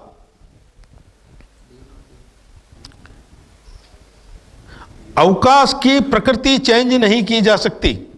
जैसा आपने मांगा है वैसा अवकाश अगर आपके खाते में शेष है तो आपको देय होगा, और खाते में शेष होते हुए भी अगर आप विदाउट पे लेना चाहें तो विदाउट पे ले सकते हैं। पर ये 3 महीने में सीएल को पीएल में, मेडिकल में कन्वर्ट कर सकते हैं सर? 3 महीने में सीएल को पीएल में कर सकते हैं। सामान्यतः प्रवर्तित नहीं किया जा सकता। एक बार स्वीकृत अवकाश चेंज नहीं किया जा सकता, परंतु 90 दिन के अंदर अंदर अगर कर्मचारी चाहे तो अपना स्वीकृत अवकाश परिवर्तित करने के लिए आवेदन कर सकता है। उसको स्वीकार करना या न करना प्रशासनिक अधिकारी के डिस्क्रिप्शन पर, राइट्स पर निर्भर है। कोई भी अवकाश चेंज ये कन्वर्जन किस किस में हो सकता है सर? जैसे पीएल टू सीएल हो सकता है, किसी में भी हो सकता है। पीएल को भी ईओएल भी हो सकती है सर, ईओएल टू पीएल अगर मेरे पास अकाउंट में नहीं, अगर है तो। और ईओएल टू पीएल वापिस अगर आप करवाना चाहते हैं और उसने पहले पूछ लिया था तो नहीं होगी। वो तो उसका अधिकार हो गया एक तरह से, प्रिंसिपल या जो भी उच्च पहले अगर उसने पूछ लिया है कि आपके अकाउंट में है और आप चेंज कर सकते हैं, और आपने कह दिया नहीं मैं तो यही लूंगा, तो फिर वापस चेंज नहीं करवा सकते, क्योंकि स्वीकृतकर्ता ने आपको पहले बता दिया था कि आपके लीव अकाउंट में ये बैलेंस पूछने वाली बात तो वर्बल चलती है सर, सीधी सी बात है जी।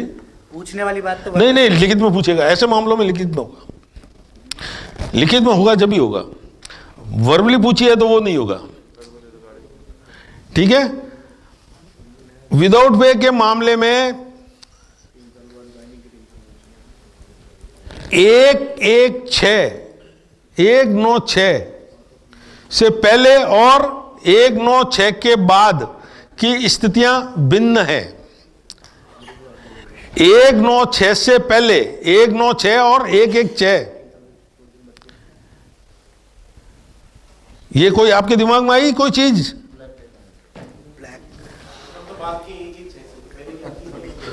अगर मान लो आपके सामने कोई पहले की सर्विस बुक आ गई तो आप क्या करोगे? अभी से ही भाई साहब, अभी तो दिन बहुत बड़े हैं यार। वो रिटायर वाले रिटायर हो जाएंगे। नहीं, आज की तारीख में अगर कोई आ गया तो क्या करोगे? आज की तारीख में भी तो सर्विस बुक आ सकती है आपके पास में। पेंशन ऑफिस कोई सर्विस बुक जानी है?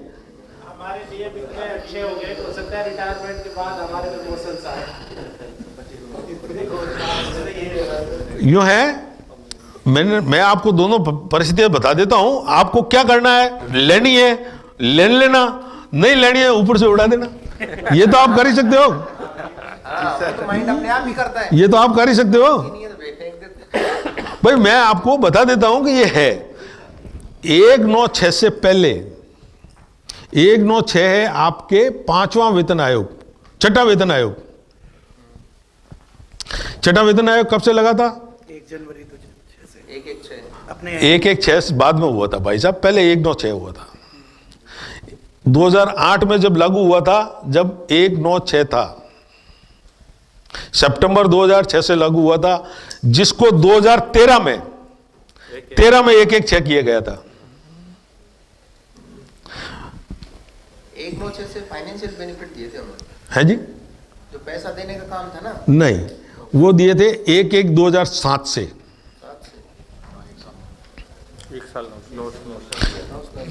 हाँ, एक 7 वाली अगर 6 वाली बात करें तो 1 साल का नॉशनल था, परंतु वहां जो है वो 4 महीने का ही था। 4 महीने का था शुरुआत में 4 महीने का था, जो लागू हुआ 2008 में।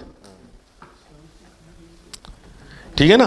वो वापस रिवाइज होके लागू हुआ 2013 में, मई 13 में। 9 महीने का बेनिफिट, 9 महीने पीछे उसमें एक इंक्रीमेंट का भी बेनिफिट हुआ था, जुलाई में लग गया था इंक्रीमेंट, और नहीं तो लगता था जुलाई 7 में।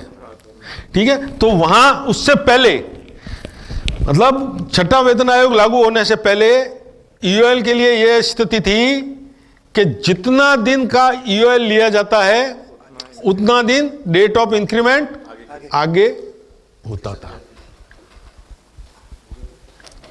ठीक है? वर्तमान में यानी 1/1/9 और 1/1/6 के बाद यदि आपने एक इंक्रीमेंटल ईयर में, एक इंक्रीमेंटल ईयर कौन सा हुआ? 1 जुलाई से 30 जून के बीच का जो पीरियड है, उस पीरियड में यदि कोई भी कर्मचारी चाहे एक साथ चाहे टुकड़ों टुकड़ों में यदि 6 माह और उससे अधिक की विदाउट पे रहता है, मतलब 180 दिन या उससे अधिक की विदाउट पे रहता है, तो 180 दिन, यहां माह की गणना कैलेंडर ईयर से नहीं है, यहां माह की गणना माह में 30 दिन मानी गई है। आरएसआर में कहीं भी माह शब्द आएगा वहां गणना 30 दिन से होगी, 31 दिन या 28 दिन से नहीं होगी। केवल और केवल बोनस गणना के लिए कितने दिन है? 4 वीक्स। बोनस की गणना के लिए माह की कैलकुलेशन कितने दिन से है? नहीं, 31 दिन। केवल वहीं 31 दिन से गणना है। कम देते हैं, मतलब कम देते हैं। फायदा करते हैं। फायदा तो क्या है यार, फायदा तो क्या है, एक लंप अमाउंट देते हैं। जैसे मान लो 7,500 रुपये जो है वो महीने की सैलरी मान के देते हैं, तो क्या वो मतलब कोई सैलरी थोड़ी हुई है। वहां 31 दिन से गणना है और बाकी सब जगह जो है माह की गणना 30 दिन से है। तो यहां ये बता दूं आपको, 1/1/6 और 1/9/6 के बाद यदि किसी कर्मचारी ने 180 दिन या उससे अधिक विदाउट पे रहा है, तो उसको उस इंक्रीमेंटल ईयर में इंक्रीमेंट नहीं मिलेगा और वो इंक्रीमेंट हमेशा के लिए डीबार होगा। पूरी सर्विस पूरी सर्विस मतलब 180 दिन और उससे ज्यादा की विदाउट पे अगर कोई लेता है तो हमेशा के लिए उसका इंक्रीमेंट टाइम बार्ड हो जाएगा, इंक्रीमेंट बार्ड हो जाएगा, टाइम बार्ड क्या बार्ड हो जाएगा। लास्ट ईयर में लेता है तो रिटायर हो रहा है उस टाइम मान लो इंक्रीमेंट लगा के लेता है, फिर है जी? किसी का लास्ट ईयर है, हाँ, उसको रिटायर होना है, इंक्रीमेंट भी लगे जुलाई में, हाँ, अगला वो विदाउट पे लेगा तो उसको 300 दिन का तो बेनिफिट वैसे भी खत्म हो जाएगा। क्यों लेगा वो विदाउट पे? क्वेश्चंस ऐसे होने चाहिए जो वाकई मतलब प्रैक्टिकल हो। अभी आप सर्विस में पधारे हैं, प्रैक्टिकल बनेंगे तो फायदा रहेगा, नहीं तो आपकी इच्छा। भाई जो भी अगर इंक्रीमेंट लग चुके हैं उसके बाद अगर वो विदाउट पे लेता है तो पहले पीएल कटेगी, चाहे पीएल का बेनिफिट ले ले चाहे वो छुट्टियां ले ले। एक अभी ये कह रहे थे आप कि बोनस के लिए 31 दिन काउंट होता है और बाकी सब डेज के लिए 30 डेज काउंट होता है। तो एचपीएल में सैलरी काटने के लिए फिर तो आप सैलरी का जो नियम है 97 उसमें स्पष्ट रूप से दिया हुआ है कि उसमें जो है कैलेंडर माह के हिसाब से होगा। कैलेंडर माह के दिन उसमें 30 से 31 जो 30, 31, 28, 29 जो भी है वो उस हिसाब से होगा। काउंट है। तो ये पीएल जैसे क्रेडिट होती है, डेबिट होती है, वो जैसे रिटेंशन पीरियड में वो 30 से ही होगी फिर उसमें। जी हाँ, उनका प्रोपोर्शन आएगा वो 30 से आएगा। 70 से। आप जो 300 दिन की पीएल लेंगे वो आपके 30 दिन के हिसाब से ही बनेगी। 10 महीने की सैलरी जो बनेगी वो 30 के हिसाब से 10 महीने की ही मिलेगी। 30 दिन के हिसाब से, अगर कम है तो उस हिसाब से कम बन जाएगी, पूरी है तो 300 दिन की 10 महीने की मिल जाएगी, नहीं तो जितनी है उतनी मिलेगी। 30 के हिसाब से काउंट होगी। ठीक है, विदाउट पे में इतना ही है। पूल का काम करता है 180 दिन से ज़्यादा आज की तारीख में है, नहीं मिलेगा, हमेशा के लिए ख़त्म हो जाएगा। ये प्रॉब्लम्स आपके पियोन्स वगैरह में ज़्यादा आएगी, आपके यहाँ तो शायद इतनी नहीं आएगी, परंतु 3 डिपार्टमेंट में ये बहुत ज़्यादा आती है। एक तो एजुकेशन में 4th क्लास जो है ज़्यादातर जो है, और दूसरा हॉस्पिटल्स में, तीसरा ये जहाँ जल्दी आय विभाग में नहीं होती। कौन सा हॉस्पिटल में ईवेल के लिए ईवेल विदाउट पे होती है तो लेनी पड़ेगी, उसको क्या करेगा। सफाई कर्मचारी और पियोन्स, क्या स्पीड वहां खूब रहता है, चलता रहता है डिपार्टमेंट में व्यवस्था, क्या करोगे आप। स्कूलों में पियोन भाग जाते हैं, बहुत ज्यादा नहीं आते साल साल 2 साल। ठीक है, अब अपन चलते हैं आगे। मातृत्व अवकाश 103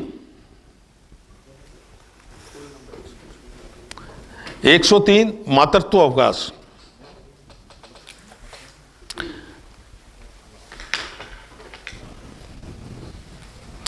केवल महिला कर्मचारियों को पूरे सेवा काल में वर्तमान में 2 बार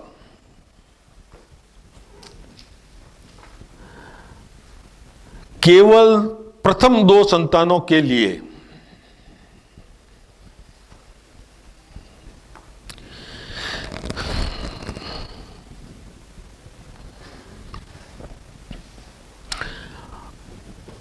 प्रथम 2 संतानों में एक भी संतान अगर जीवित नहीं है तो तीसरी बार दी जा सकती है,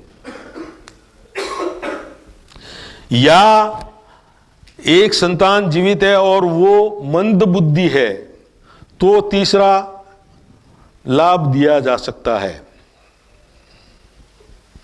डॉक्टर की अनुशंसा के आधार पर।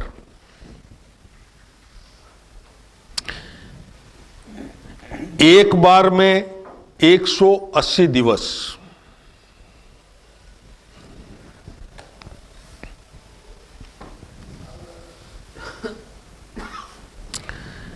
कब से प्रारंभ होगी और कब इसका अंत होगा? मैक्सिमम 180 ले सकते हैं एक बार में 180 दिवस। अन्य अवकाशों के साथ भी इसको लिया जा सकता है। अब यहां आप ये मत कह देना सीएल के साथ नहीं लिया जाएगा। वॉल्यूम फर्स्ट के जो अवकाश है उनके साथ लिया जा सकता है, सबके साथ, वैकेशन के साथ, सबके साथ। वोकेशन बीच में आता है तो नहीं लिया जाएगा। लास्ट और फर्स्ट को ज्वाइन करने वाली बात।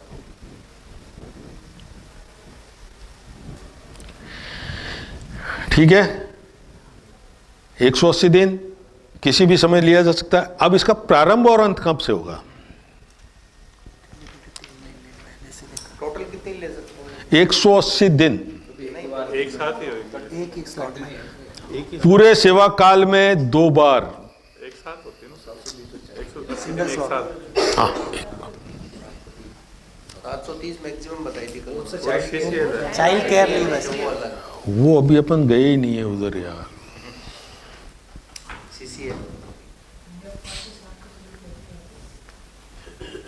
सर जैसे 180 दिन चल रहा है और अगले दिन छुट्टियां पड़ रही है तब हाँ, तो रेगुलर रहेगा। मैंने आपको निवेदन किया ना, किसी भी अवकाश के साथ लिया जा सकता है। अवकाश का मतलब नियम फर्स्ट के, वॉल्यूम फर्स्ट के है जी, नहीं टुकड़ों में नहीं ले सकते, ठीक है। लगातार कब से प्रारंभ होगी और कब अंत होगा? 3 महीने पहले। अनुमानित डिलीवरी डेट के 3 माह पूर्व से और वास्तविक डिलीवरी डेट से 6 माह तक कभी भी ली जा सकती है।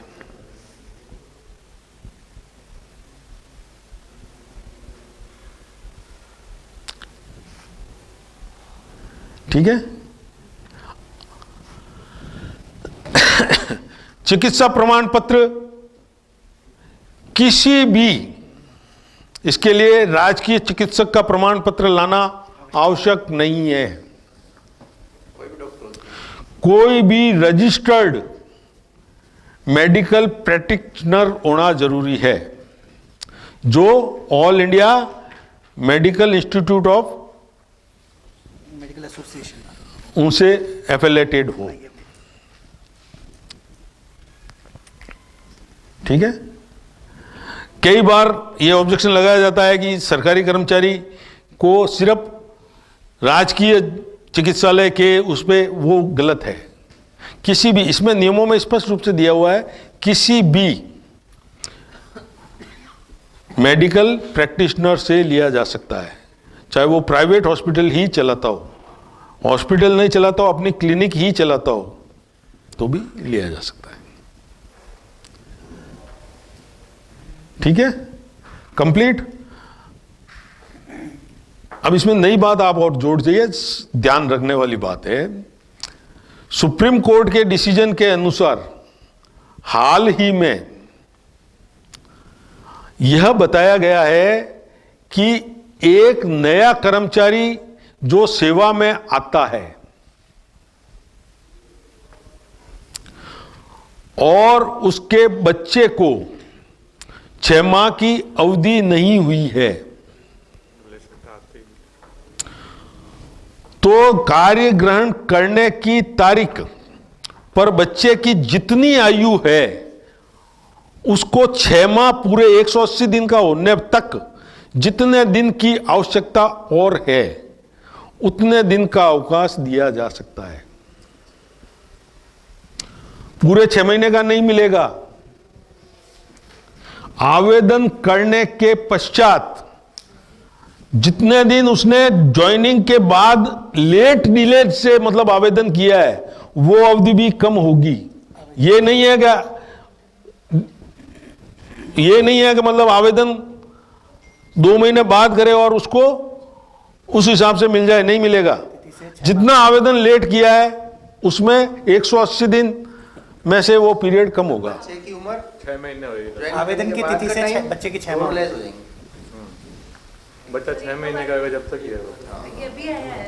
हाँ, इसीलिए बताया है, सबके ध्यान में लाना जरूरी है। चेंज हो गया है कि आप इस कोड का नियमों में अमेंडमेंट हो गया है। आए हुए बयान है जी, प्रोबेशन में भी होता है। सब में मिलता है। ये प्रोबेशन वालों को भी दे है,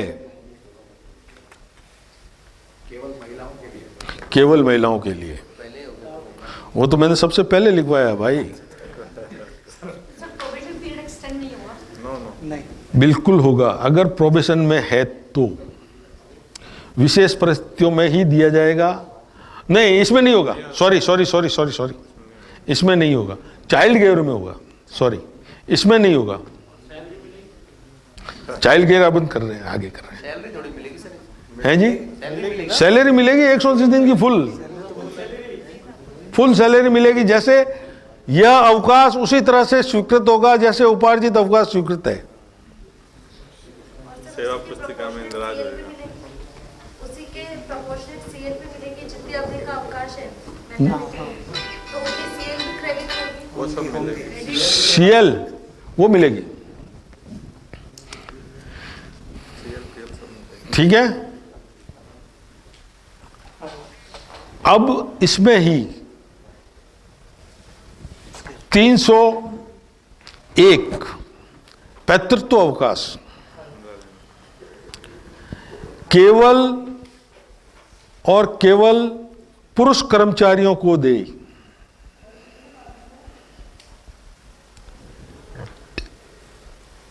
कितने दिन?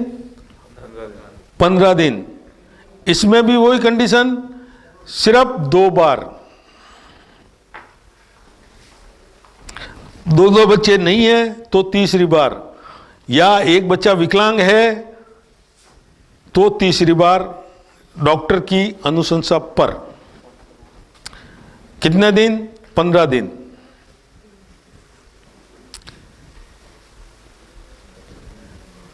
पत्नी की सेवा शुश्रूषा के लिए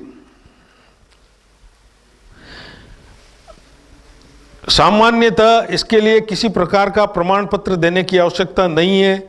अगर कार्यालय अध्यक्ष को ऐसी जानकारी हो कि महिला और पुरुष में कुछ मुठभेड़ है, तो वो ये कह सकता है कि प्रमाणित करवाएं कि ये सेवा शुश्रूषा की गई है। तो ठीक है, कब से प्रारंभ होगा? 15 दिन। मिसेज करेगी, और कौन करेगा? मैं तो करने जरा, आप करने जरा।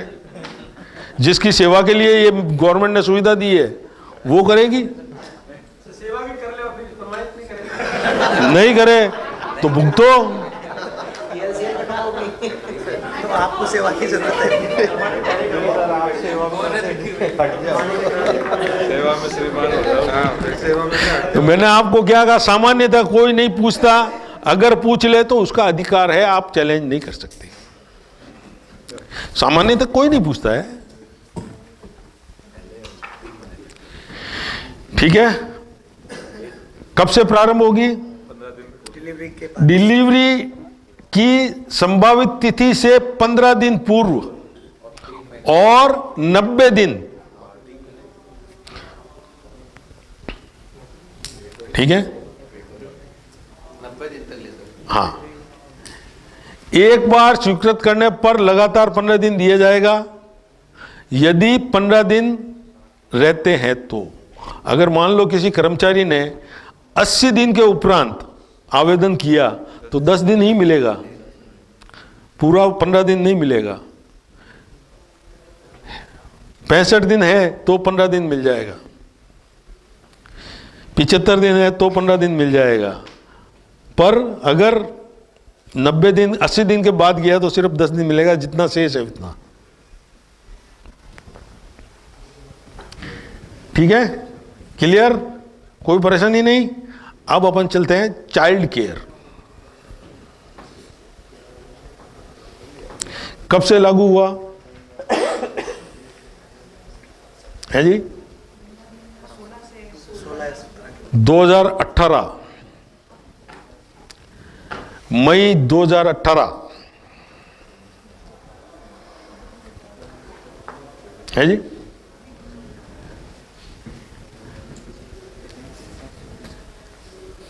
वर्तमान में पूरे सेवा काल में प्रथम 2 बच्चों के लिए,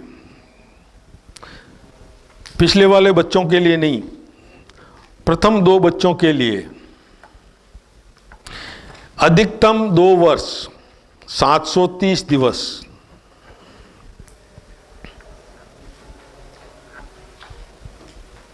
ये टुकड़ों में नहीं ले सकते? बिल्कुल ले सकते हैं। पूरे सेवा काल में कहा है मैंने,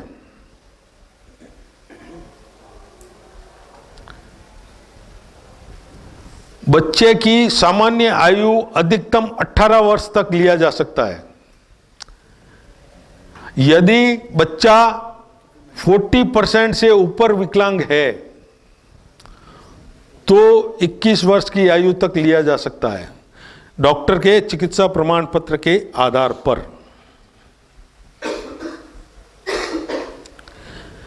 आप यहां आए, बच्चा आपका फॉरेन में स्टडी कर रहा है, तो भी यह अवकाश लिया जा सकता है।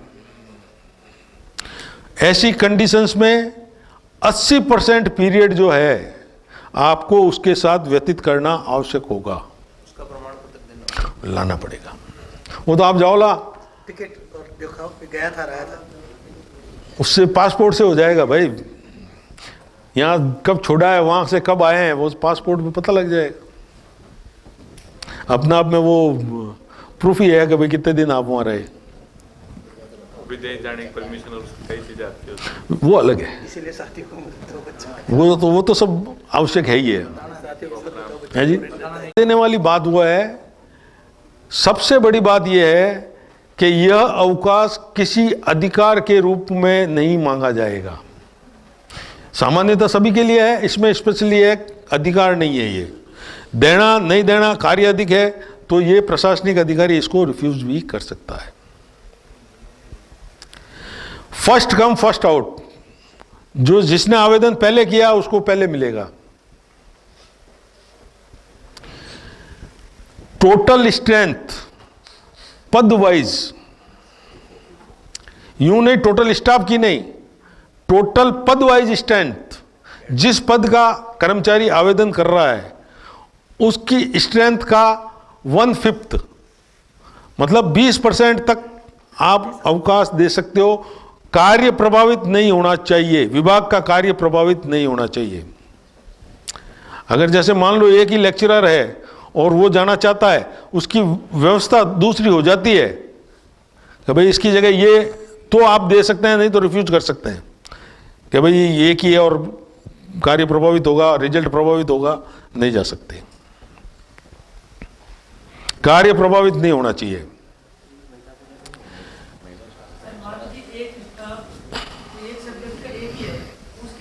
कर ही जाना होगा।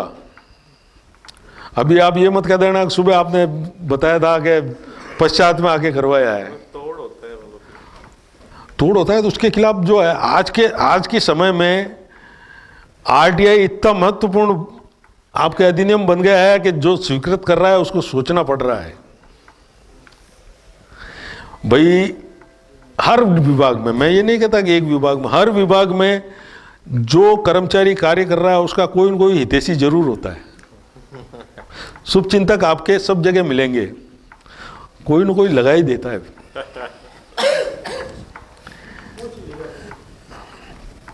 ठीक है, 120 दिन एक बार में अधिकतम, साल में 3 बार। अगर विकलांग या रुग्णावस्था है उसके लिए अगर अवकाश लिया जाता है तो चिकित्सक की अनुशंसा पर 180 दिन का अवकाश एक साथ दिया जा सकता है।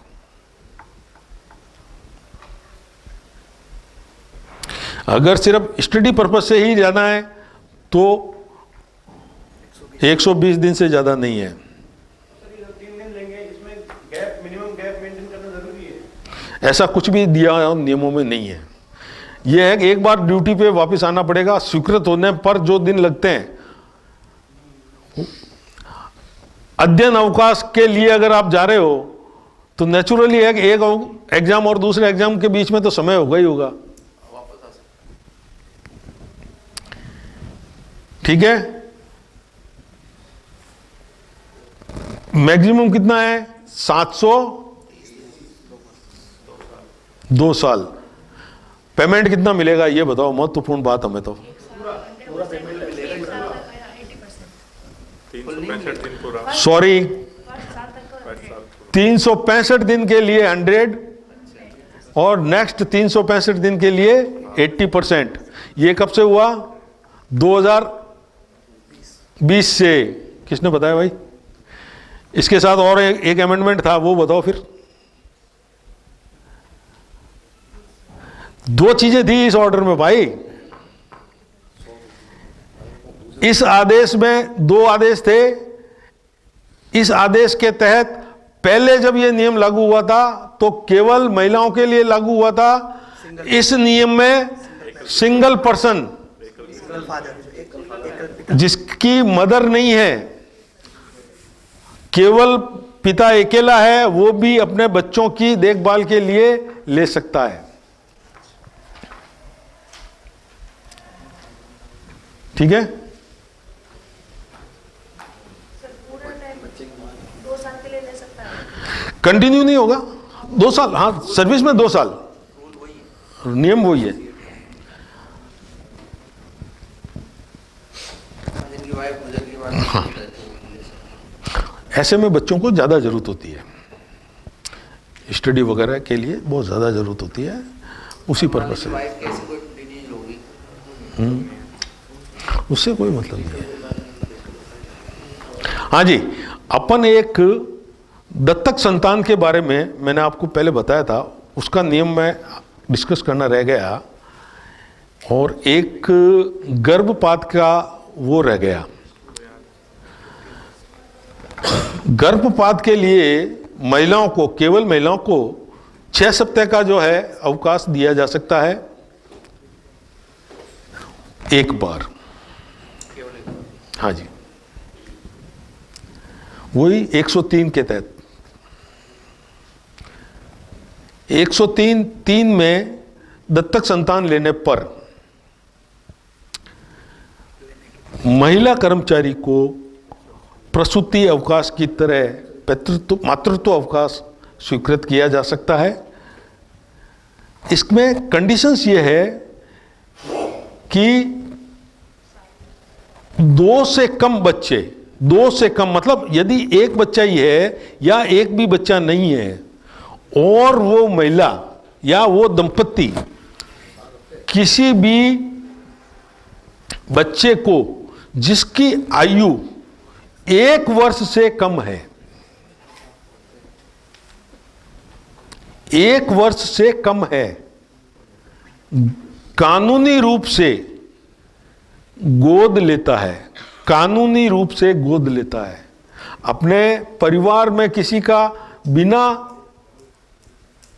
कानूनी लिखा पढ़ी करवाए लेता है तो नहीं मिलेगा।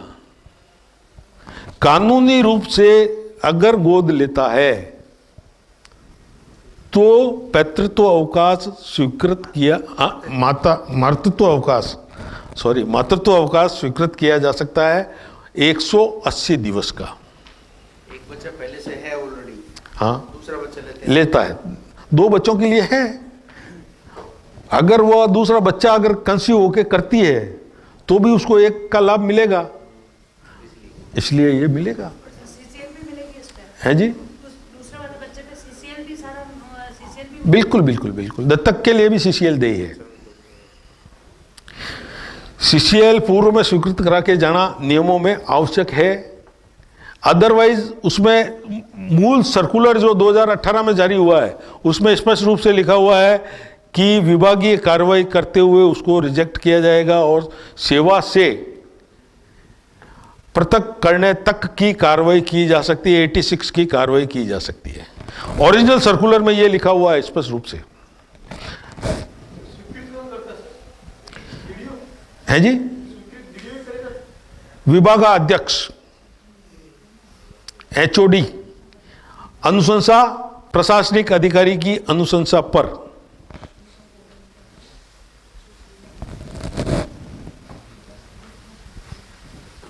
ठीक है,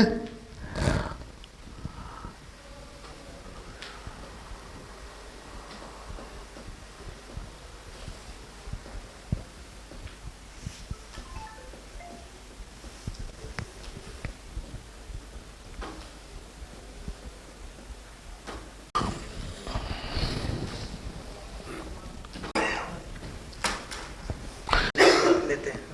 72 घंटे तक बिना आपको अवकाश दिए कंटिन्यू सर्विस ली जा सकती है, 72 घंटे से अधिक नहीं। ह्यूमन राइट्स वोलेट नहीं होते क्या?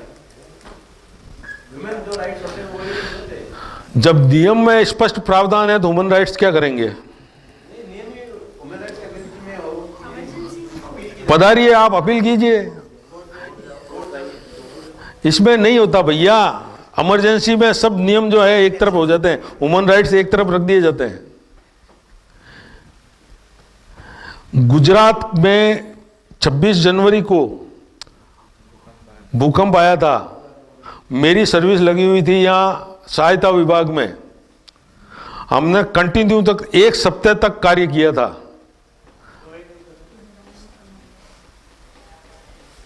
हमारे साथ कलेक्टर खुद यूं क्यों बैठा रहता था। यहां से जो भी कलेक्शन करके बेचते थे, कपड़े, अन्न, खाने पीने का सामान, जो कुछ भी बेचते थे वो वहां जाती थी, टीम साथ में जाती थी।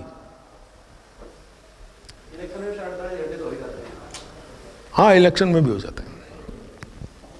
इलेक्शन में तो आपको मानदेय और मिल जाता है। किसने कहा नहीं मिलता? टीए बिल के अलावा, टीए बिल के अलावा डेली अलाउंस आपको मिलता है, जो आपके टीए अलाउंस से ज्यादा होता है। मिलता है यार। इलेक्शन करवाने जाते हैं या आपकी कहीं ऑब्जर्वर को मिलता है? ऑब्जर्वर को मिलता है? नहीं, कैसे देता है यार? आपको व्हीकल अवेलेबल करवाया जाता है। हम तो पास करते थे बिल भाई, क्या बात करते हो आप? लिए मेडिकल सर्टिफिकेट जारी करने की अधिकारिता के बारे में थोड़ा सा अगर आप कहें तो डिस्कस कर लें।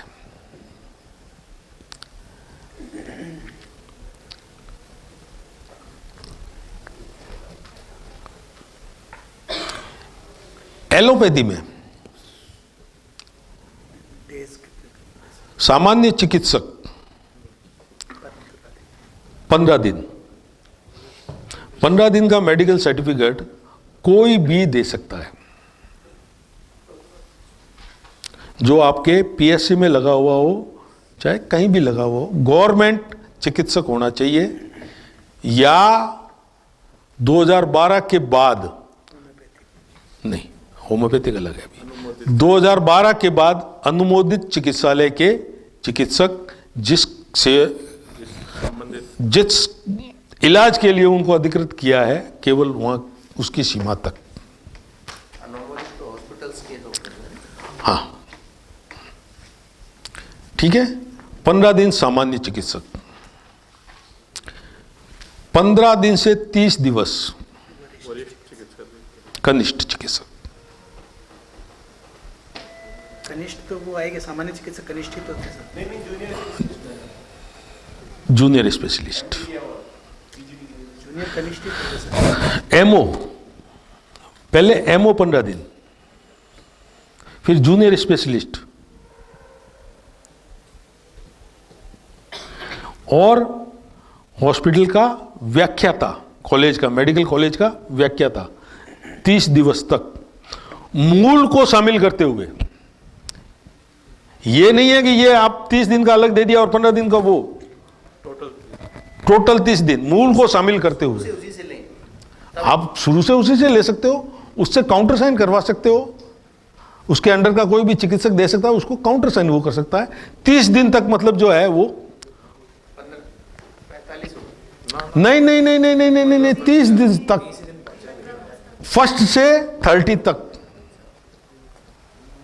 और उसके बाद 45 दिन तक विषय विशेषज्ञ, सीनियर जो मतलब वरिष्ठ होता है वो, उससे लेके मेडिकल कॉलेज का प्रोफेसर तक 45 डेज, और 45 डेज से ऊपर मेडिकल चिकित्सालय का बोर्ड, जिसमें 4 सदस्य जरूरी है, और उन 4 में यदि महिला कर्मचारी के लिए बोर्ड बैठा है तो एक महिला चिकित्सक का होना आवश्यक है। यह नहीं है उस 4 में अगर 4 जो चिकित्सक बैठेंगे बोर्ड में, जो बैठेगा उसमें 4 पुरुष हो, नहीं। अगर महिला कर्मचारी के संदर्भ में है तो एक महिला चिकित्सक का होना आवश्यक है। ये तो हो गई आपके एलोपैथी में। होम्योपैथी में क्या है? 15 दिन तक करे।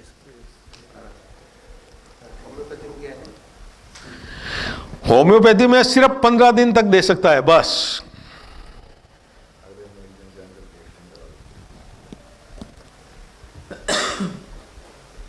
और आयुर्वेद में तो रजिस्टर्ड होना चाहिए होम्योपैथी वाला या सरकारी? रजिस्टर्ड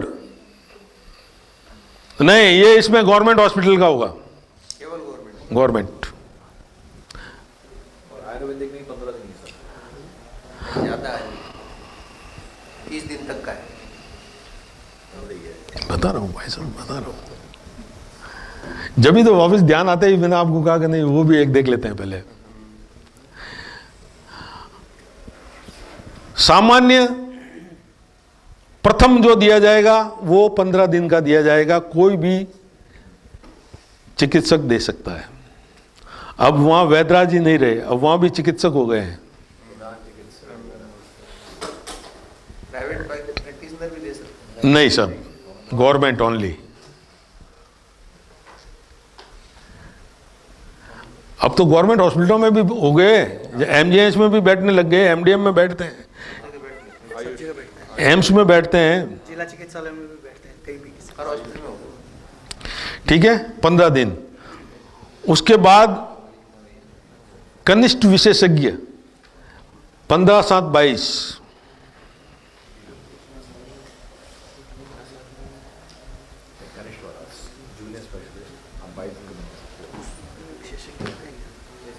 इसमें भी है, कैटेगरी है, प्रमोशंस के अनुसार होते हैं। सेकंड 22 से 29, मतलब 7-7 दिन का और बढ़ाया जा सकता है 2 बार। उनके 15-15 बढ़ता है। हाँ,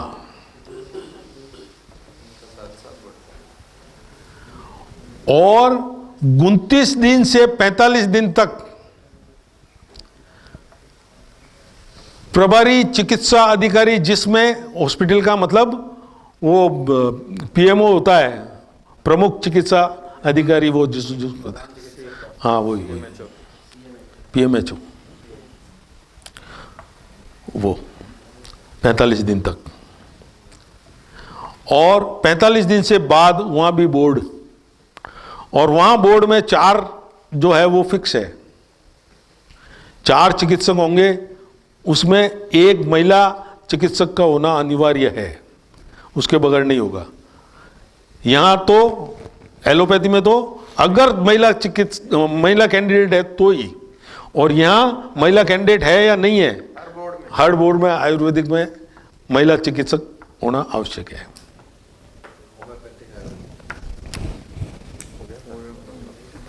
सर ये होम्योपैथिक और आयुर्वेदिक का 5 मिनट है जी?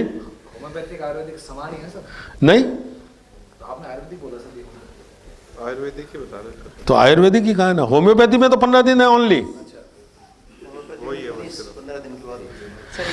अब यूं तो देखो तो यूनानी भी है, उसमें भी 15 दिन ही है। आयुष जो चिकित्सा है सब 15 दिन। 6 तरह की पद्धति होती है। आयुष सर, एक ये जो एकेडमिक लीव्स होती हैं उसका कोई रूल है सर? हाँ है, वो भी अगर बता सकें। वो 106, 105 समझ देखते नहीं है, इसलिए ये हमारे लिए एप्लीकेबल ज़्यादा हो जाती है सर। बता दो, परसों होगा, जब कल हो रहा हूँ, हाँ परसों होगा। परसों एक तो ज्वाइनिंग टाइम है,